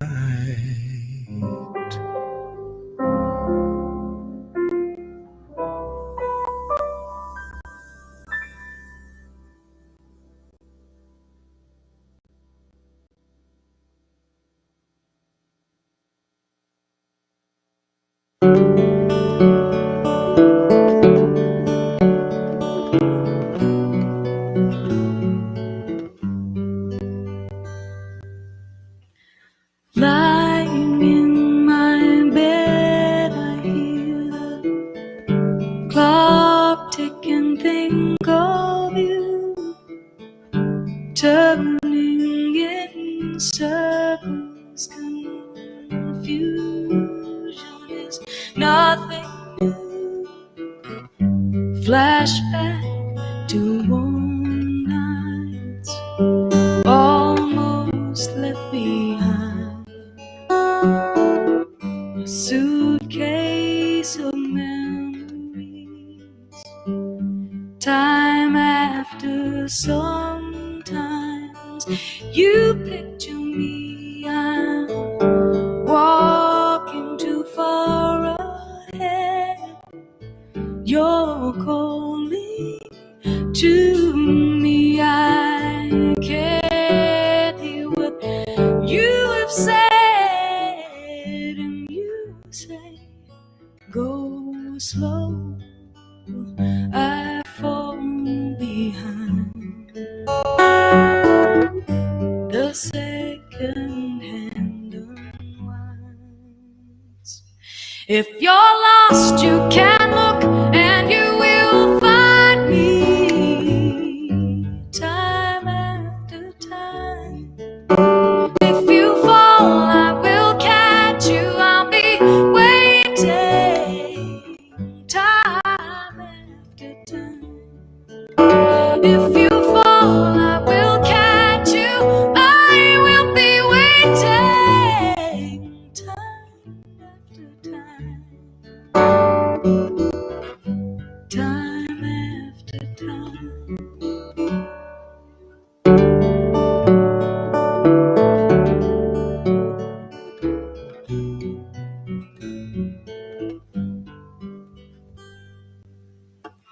After your picture fades and darkness has turned to gray, watching through windows, I'm wondering if you're okay. And you say, go slow. I fall behind. The drum beats out of time. If you're lost, you can look and you will find me time after time. If you fall, I will catch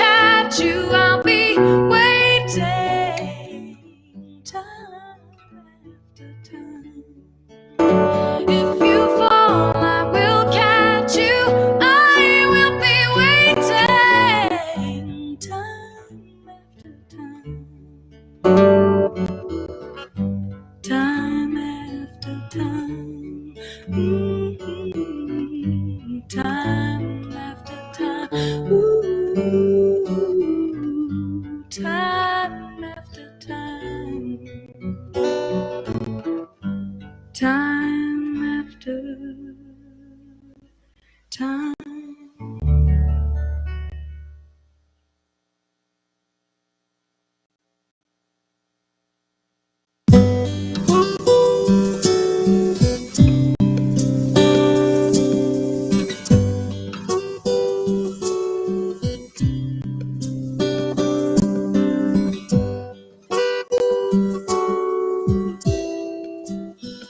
For you, there'll be no crying. For you,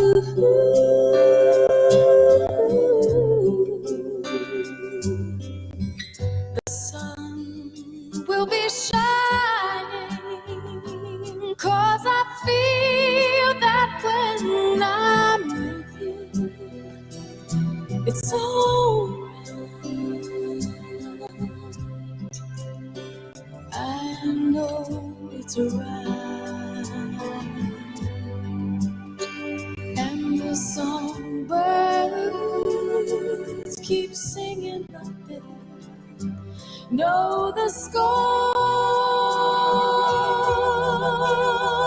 and I love you, I love you, I love you, like never before.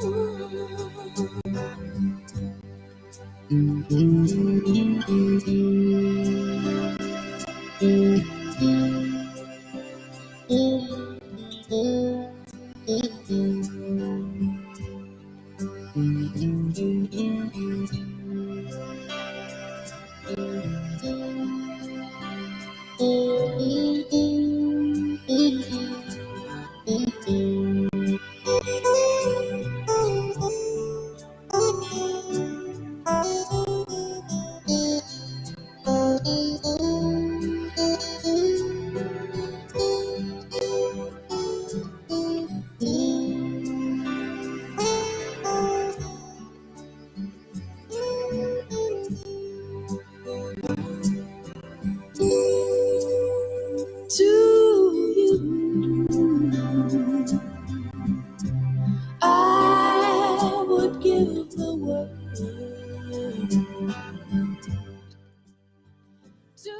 Well, hello, everyone. Can you hear me? Hello?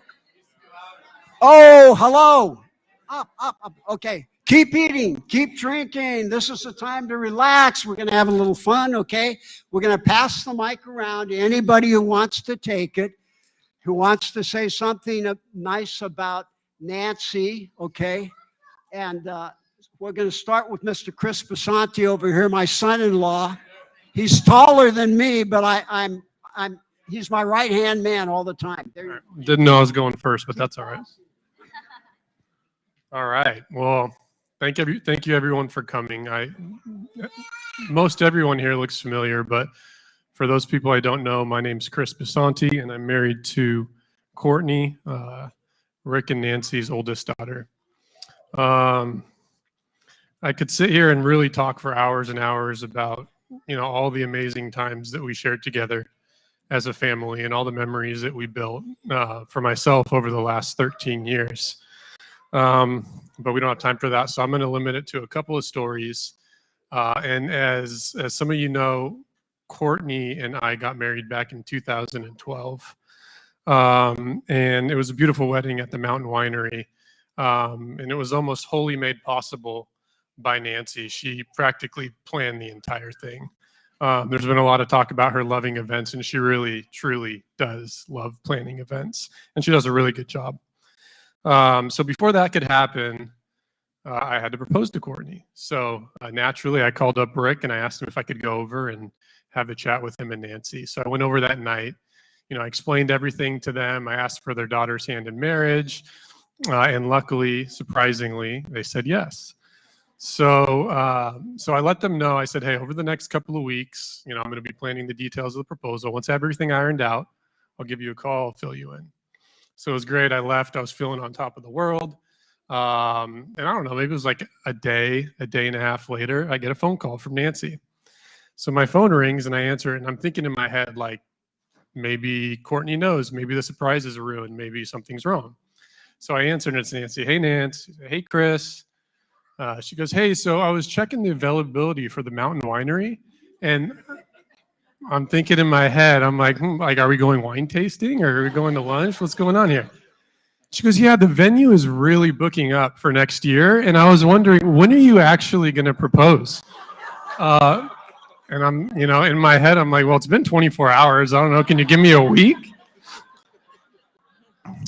But yeah, I mean, that was just Nancy.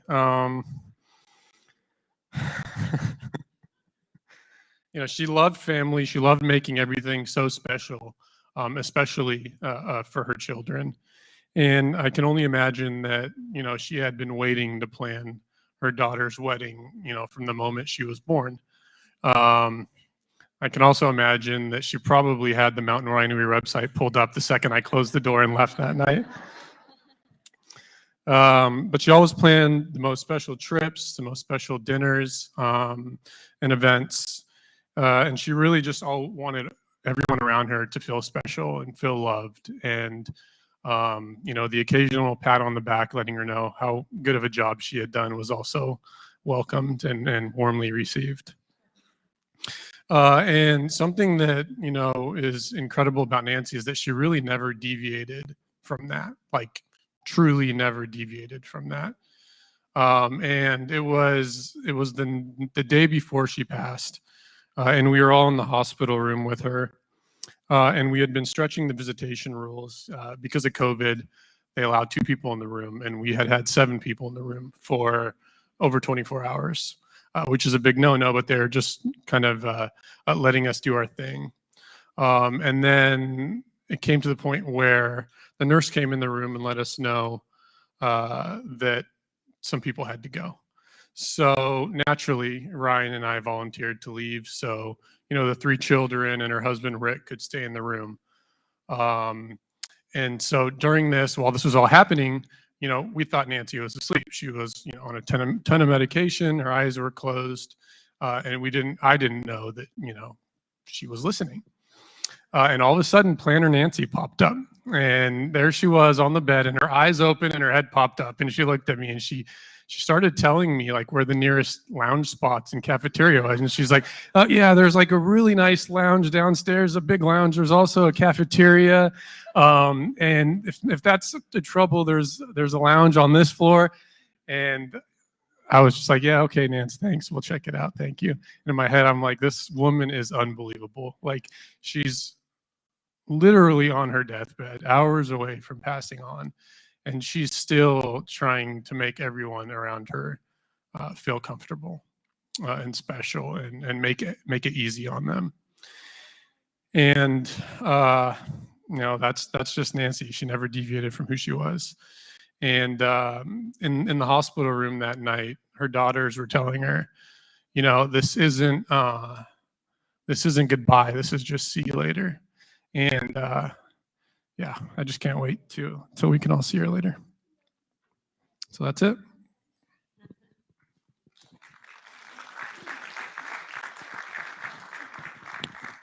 What Chris didn't tell you was when Courtney says, "Dad, I think Chris is going to call tonight." I said, "So what? So what?" She goes, "Dad, he might be." I tell you what. So when he called, the phone rang. I saw it was Chris. I picked up the phone, and he didn't get a word out. I said, "Yes."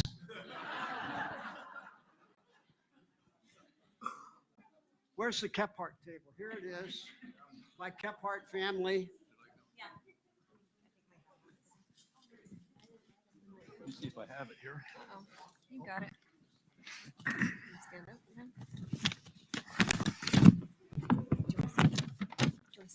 Yeah, I'll stand up. This is a little bit different, but Nancy. Oh, Just put it in front of you. okay.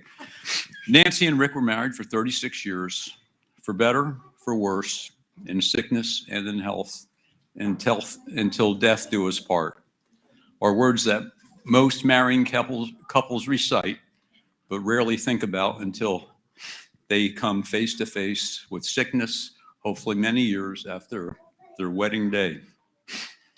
Rick and Nancy loved each other from day one. They took their vows and lived them to the fullest. Their beautiful children witnessed their love and dedication for many years, and then through sickness. For anyone who witnessed Nancy struggling with her illness, yet always having a smile to share was a gift. Anyone who witnessed Rick so loving, protective, and caring, which I did, for his bride was simply a beautiful example of the fulfillment of 3 vows made so many years ago. Today we remember a beautiful lady who suffered a severe illness with grace, faith, and trust in God. We are also privileged to have seen firsthand the dedication of a gentle man who suffered too as he watched and cared for the love of his life as she slipped away from her earthly life. Marriage is hard work, but love is so strong, and God's love for Nancy and Rick saw them through until death do we part. Cheers to another flower in God's garden.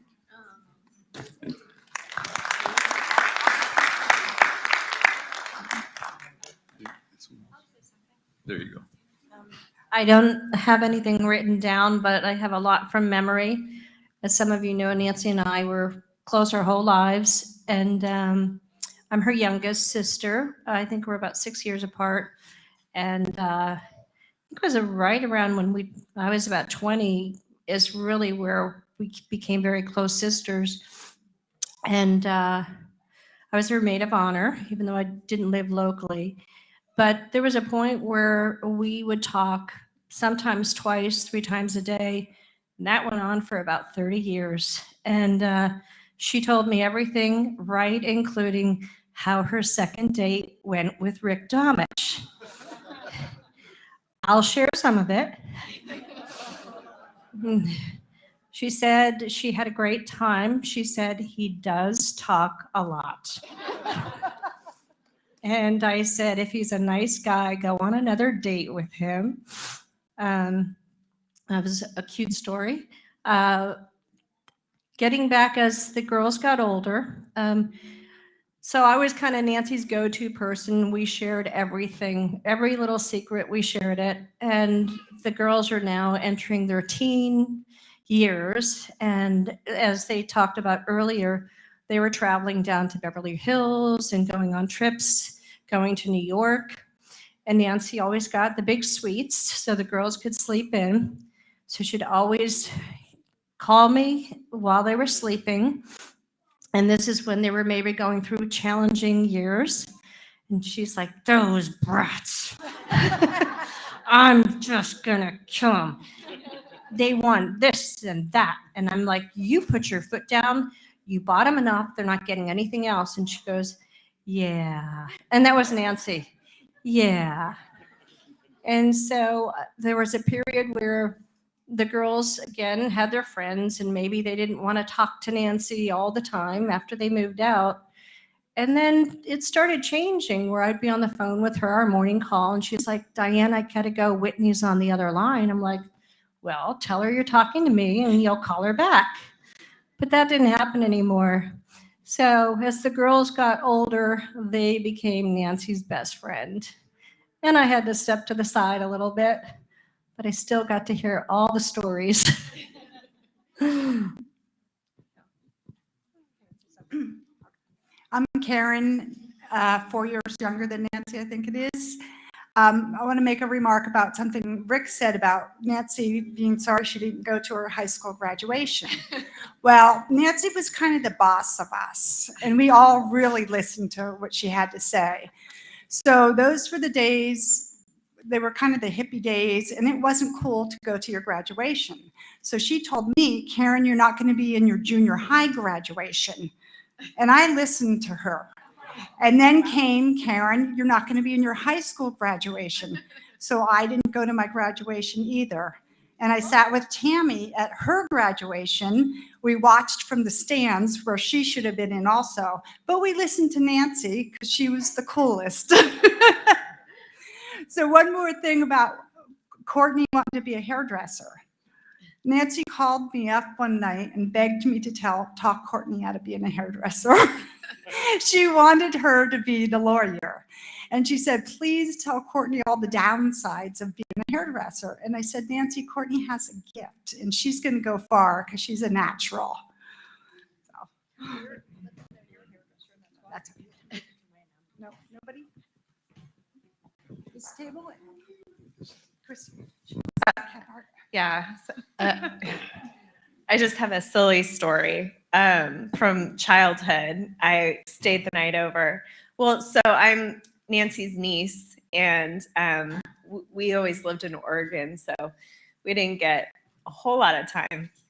But anyways, I was staying the night over with Courtney, and I don't remember where Whitney was.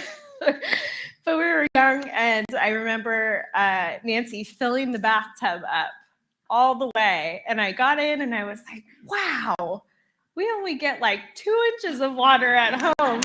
And my mind was forever blown that Nancy would just fill the water up all the way. And she is everything everyone has already said, that just loved her family well, even the family that wasn't near. And I just love how well she loved her children. It was so, and her husband.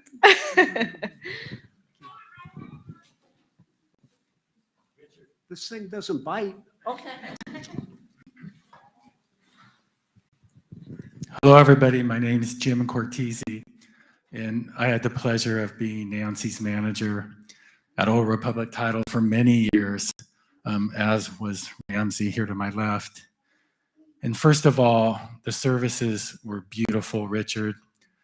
The family, you couldn't have done a better job in your depiction of Nancy. If anybody was in the room and didn't know Nancy, they would have known her exactly how she was through your words and your description of her. And she was the same way at work. Our business is a relationship business. We're not selling widgets. We're selling service, mainly escrow services. And so it's all about relationships. And she was an account executive, which is another word for sales rep. And the primary job is to go out and build relationships and get people to trust you. And then, they'll give you their business. So you're calling on realtors and brokers and lenders.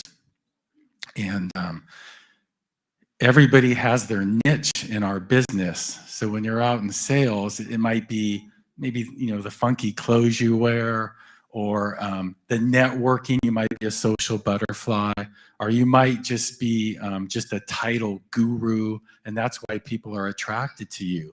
Well, the reason people were attracted to Nancy and why she was considered one of the best account executives in the business was because of that same class and grace that you all spoke about.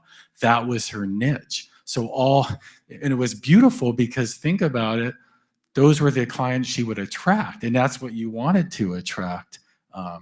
You didn't want to, really attract some of the wrong people, because there's wrong people in business just like any other business. But so she always had the best clients because they were attracted to her class and her grace and her etiquette and the way she treated people. So for me, she was just the perfect person to have on our team. And as good as she was in business, I remember just sitting around and talking for hours about her children.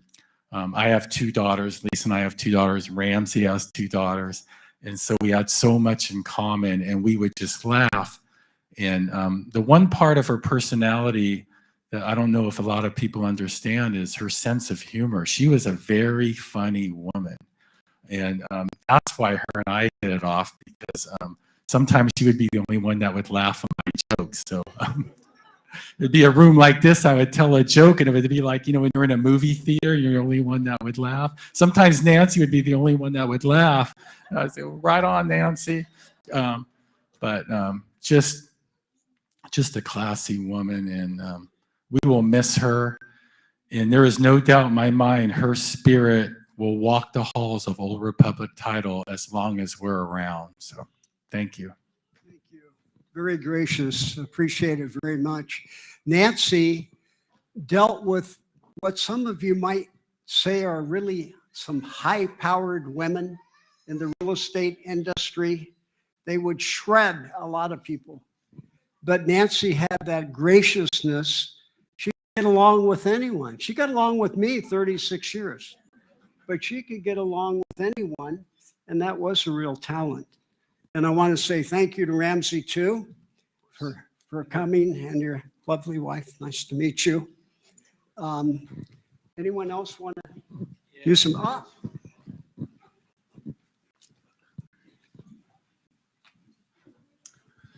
Top of the afternoon, folks. I'm Steve McDonnell. I'm here with my wife, Janice. Rich and I nailed down the tenor section in our choir at Venture Christian Church, okay? And week in and week out, I would ask him, how's Nancy? A woman I had never actually met. And he would tell me, and if someone else was around, how she was doing, got the story. And now that we have been here, I feel like I know her much, much, much better, Rich, And after your eulogy, I had mentioned to my wife and Melissa that was there, I said, yeah, he's right. How did a lady like her end up with a guy like him? But good stuff, good stuff. So thanks for inviting us. Thank you for coming. Thank you for coming. You don't have to. This is like a big family deal, Some people, they go off and some don't. Alexis, you want to say something? Aviana, you want to say something? Come on, you're a good speaker. I don't know.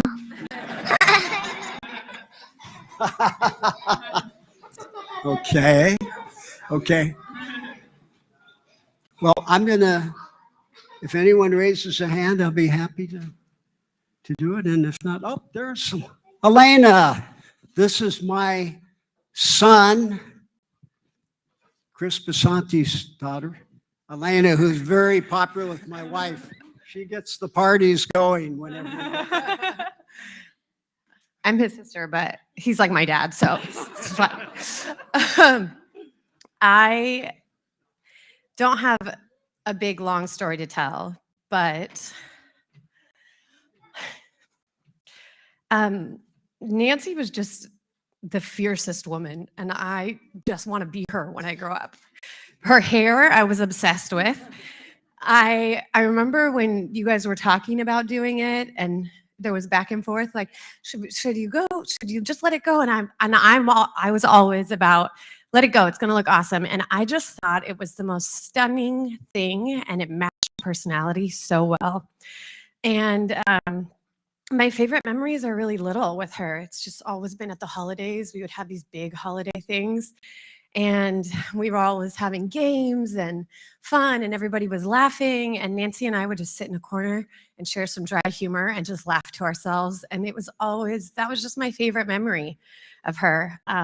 But the fierceness that she had at the same time with this poise and this class and that edge that she had was just something I always was in awe of.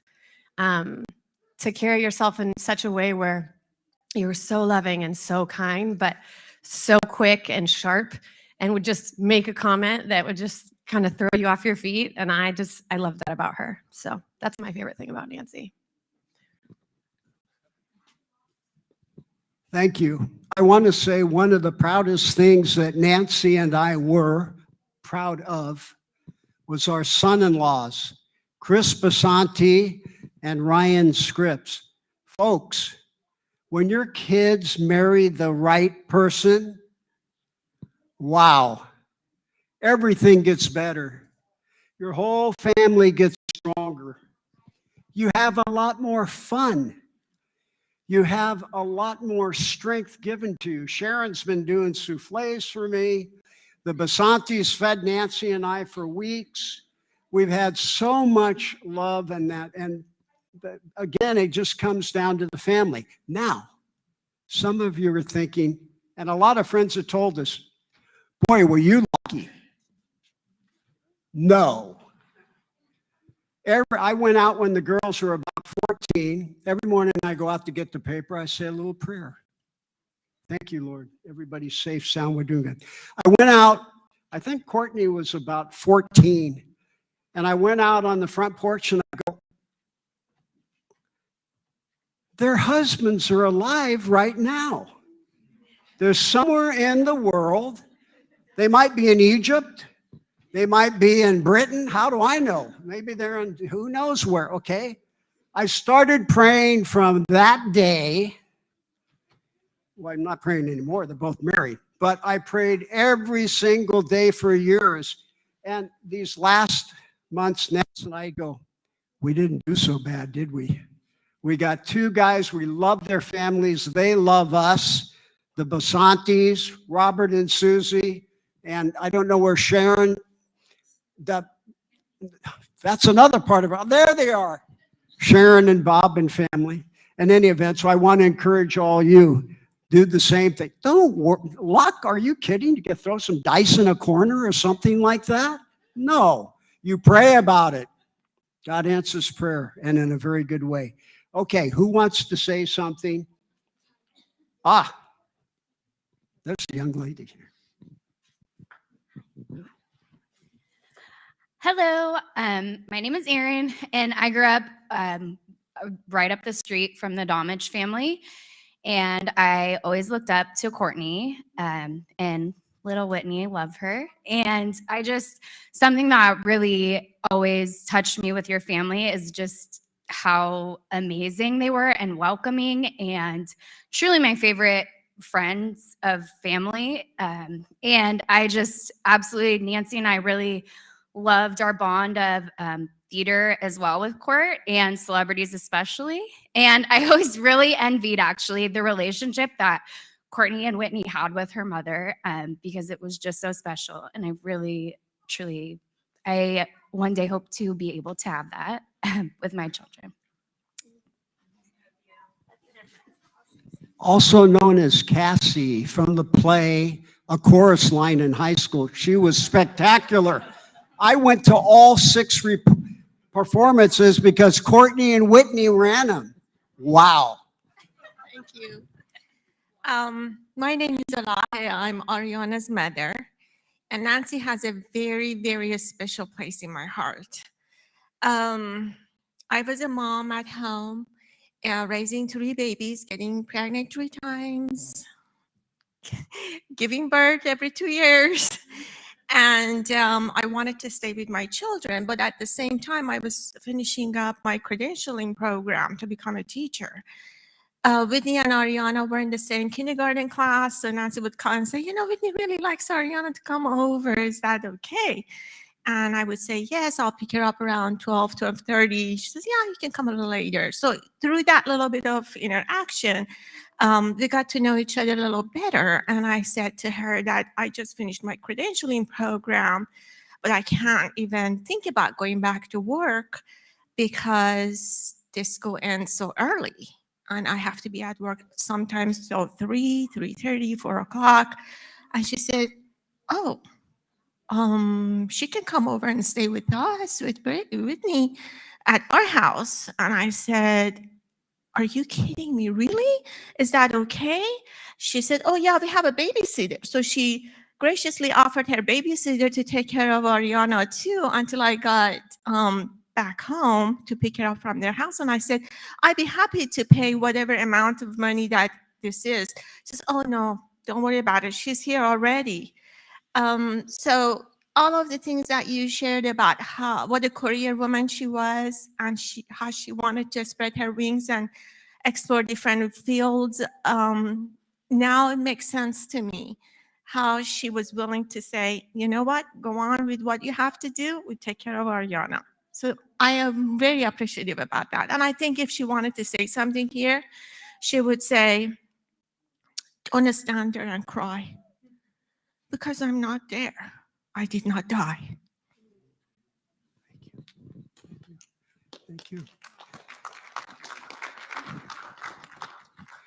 And folks, I want to say, We've had a pretty wonderful time. Some of you have got family things to go to and other things. Don't feel like you have to stay if you've eaten. We always say, everybody asked us during this time, what can we do for you? Do you need food? Do you need flowers? Can I drive someone? Can I get you to We said, we answered exactly the same way every time. I have something that you can do for our family. It's very, very important. Take care of your family and then just say a little prayer for us. Folks, there's nothing better. There's nothing better.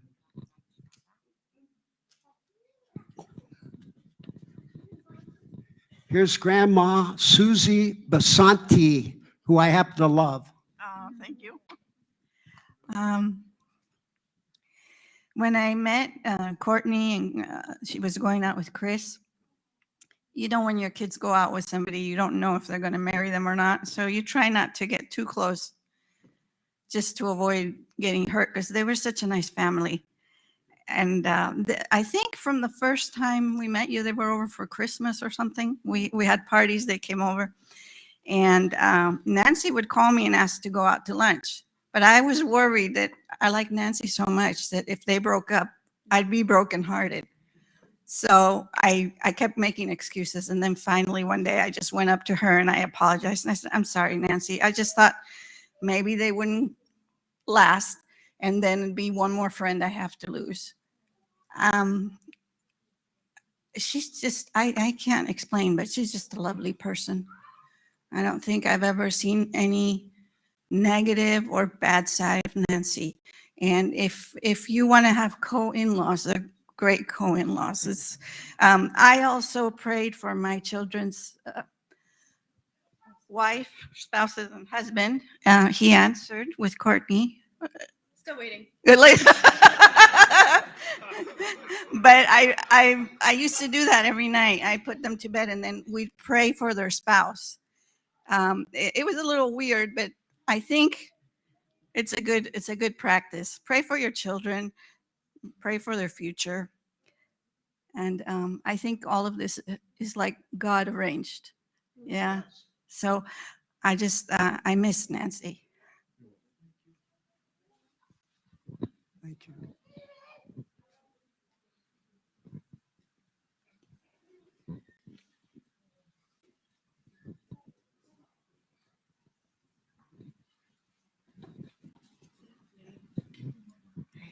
Hi, everyone. I'm Melissa. I am Nancy's niece.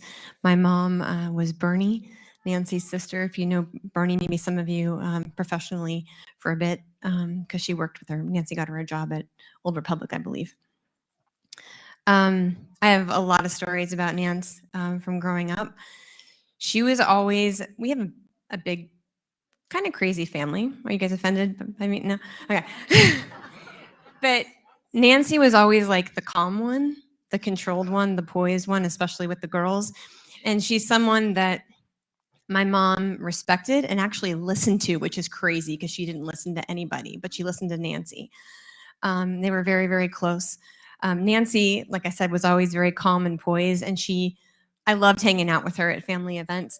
There was only one time where Nancy was not controlled, and that was right before Thanksgiving dinner. You know what I'm talking about. Nancy loved to make things perfect for Thanksgiving. She hosted, she was fantastic. Everything was great, the food. For some reason, we all loved to hang out in the kitchen before it was ready. Nancy, oh my gosh. All of a sudden, there was one year, remember this? She was like, get out of the kitchen, you guys. And everybody was like surprised because we never heard Nancy yell, and it was fine, like 5 minutes later. But anyway, I just wanted to let you guys know too, as a grown-up, as I got older, Nancy was very much there for me. When it wasn't a very good time with my mom, and then especially after my mom died last year, Nancy was always checking in. She would call in the beginning when she had more of a voice, and then after a while it was just texting. just to see how I was doing. I know this isn't a surprise to anybody because that's Nancy, but I wanted you guys to know she was very much like a mom to me in a lot of ways when I lost that with my mom. And it's like she knew and she just wanted to check in. In June, we had a service for my mom because of COVID.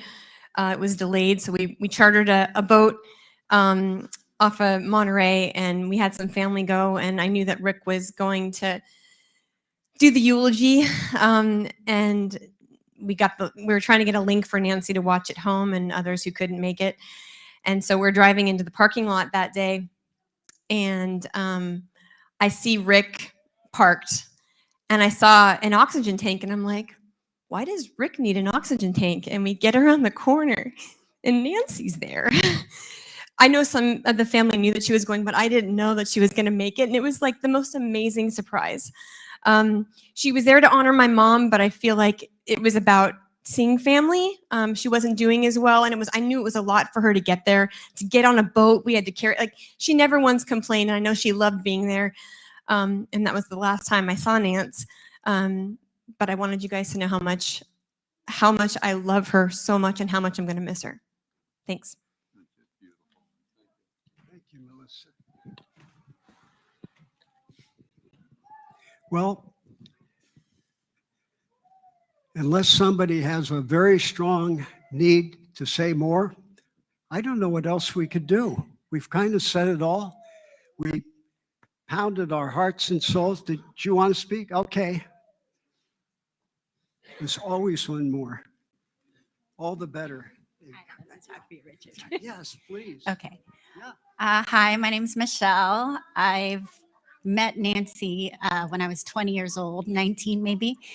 I was lucky enough to have her as my client in the salon that I first worked at. And she's just a beautiful lady. I feel like, Richard, I had kind of an aha moment today during your eulogy and everything, because when I think about it, you guys were a good decade in my life. When I first started my career, Courtney and Whitney, were also clients in the salon, and you guys saw me open up my place, and Courtney got to be my assistant. And I never really thought about it, when you think about mother figures in your life and how much when Nancy was my client for many years, and all the advice and stuff she'd give me when I met my husband when I was 21. And we didn't get married until 8 years later. And now I have an 8 and a 5-year-old daughter. And I think about all the stories she told me and watching the girls grow up and all the events and activities she does with the kids, that I was like, I want to be a mom like that, because Courtney and Whitney are just a joy, and I've loved seeing them grow up. And now I have the 2 daughters of my own, and Nancy is just such an idol, like as a mother, as a wife, and I just want to say thank you. I'm just so glad that she was part of my life for a while, and I'm gonna miss her, even though it's been a while since I've seen her. And now that Courtney has her own salon and very successful, I'm so proud of her. But I'd like to think Nancy had a little bit to do with how I've chosen to raise my daughters too. So thank you for that. Thank you. Thank you, Michelle. You got them started. Thank you. God bless you. Is there anyone else? Otherwise, we find in life, sometimes we can say too much, sometimes we can say too little. I think we said just right, except, as Nancy used to say about me, he's got one more thing to say. Just one. Okay. And this is important.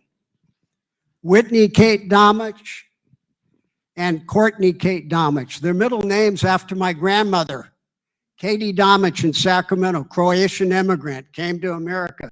They made a new life. I want to thank Courtney and Whitney for putting on the whole service, everything. They arranged the flower. They got the very best people, food, flowers, the works, everything. And we could have never done it without them. We really haven't had time to mourn. We've been too busy trying to make this a special day for all of you, all of our families. And I just think, Whitney, I have to tell you this, Her nickname is Little Nancy. I suggest you get out of her way if you want to be okay. She ran the show. Courtney and I, we wised up, you know, get back when you've got a leader, make way. She's going to do it. You'll have 2 tire tracks right over your back if you go. And when Nancy brought the girls up, I used to say, why do we have to spoil them? She goes, everybody does it. I said, yeah, but why do we have to do it? We can be the normal people. So then their 16th birthdays rolled around, okay? I go out and go, there's a bus outside with all these kids and that. They're playing. Maybe they're drinking. She said, they all do it now. I said, why can't we have a little something? Okay. Then the weddings came up. And Nance says, you know what a wedding costs? I said, don't tell me. Can't they elope? I always said, everyone today is eloping, okay? But I said, why not the backyard? Not with Nance. First class. In any event, as Nance and I were saying a couple of weeks ago, they didn't turn out so bad, did they, hon? And look at our son-in-laws. Look at the Basanis and the Scripps. And we're going, and the Micahs, we're going, someone's watching over us. Hey, God bless you all. Thank you for coming. We love you. We appreciate it. Thank you.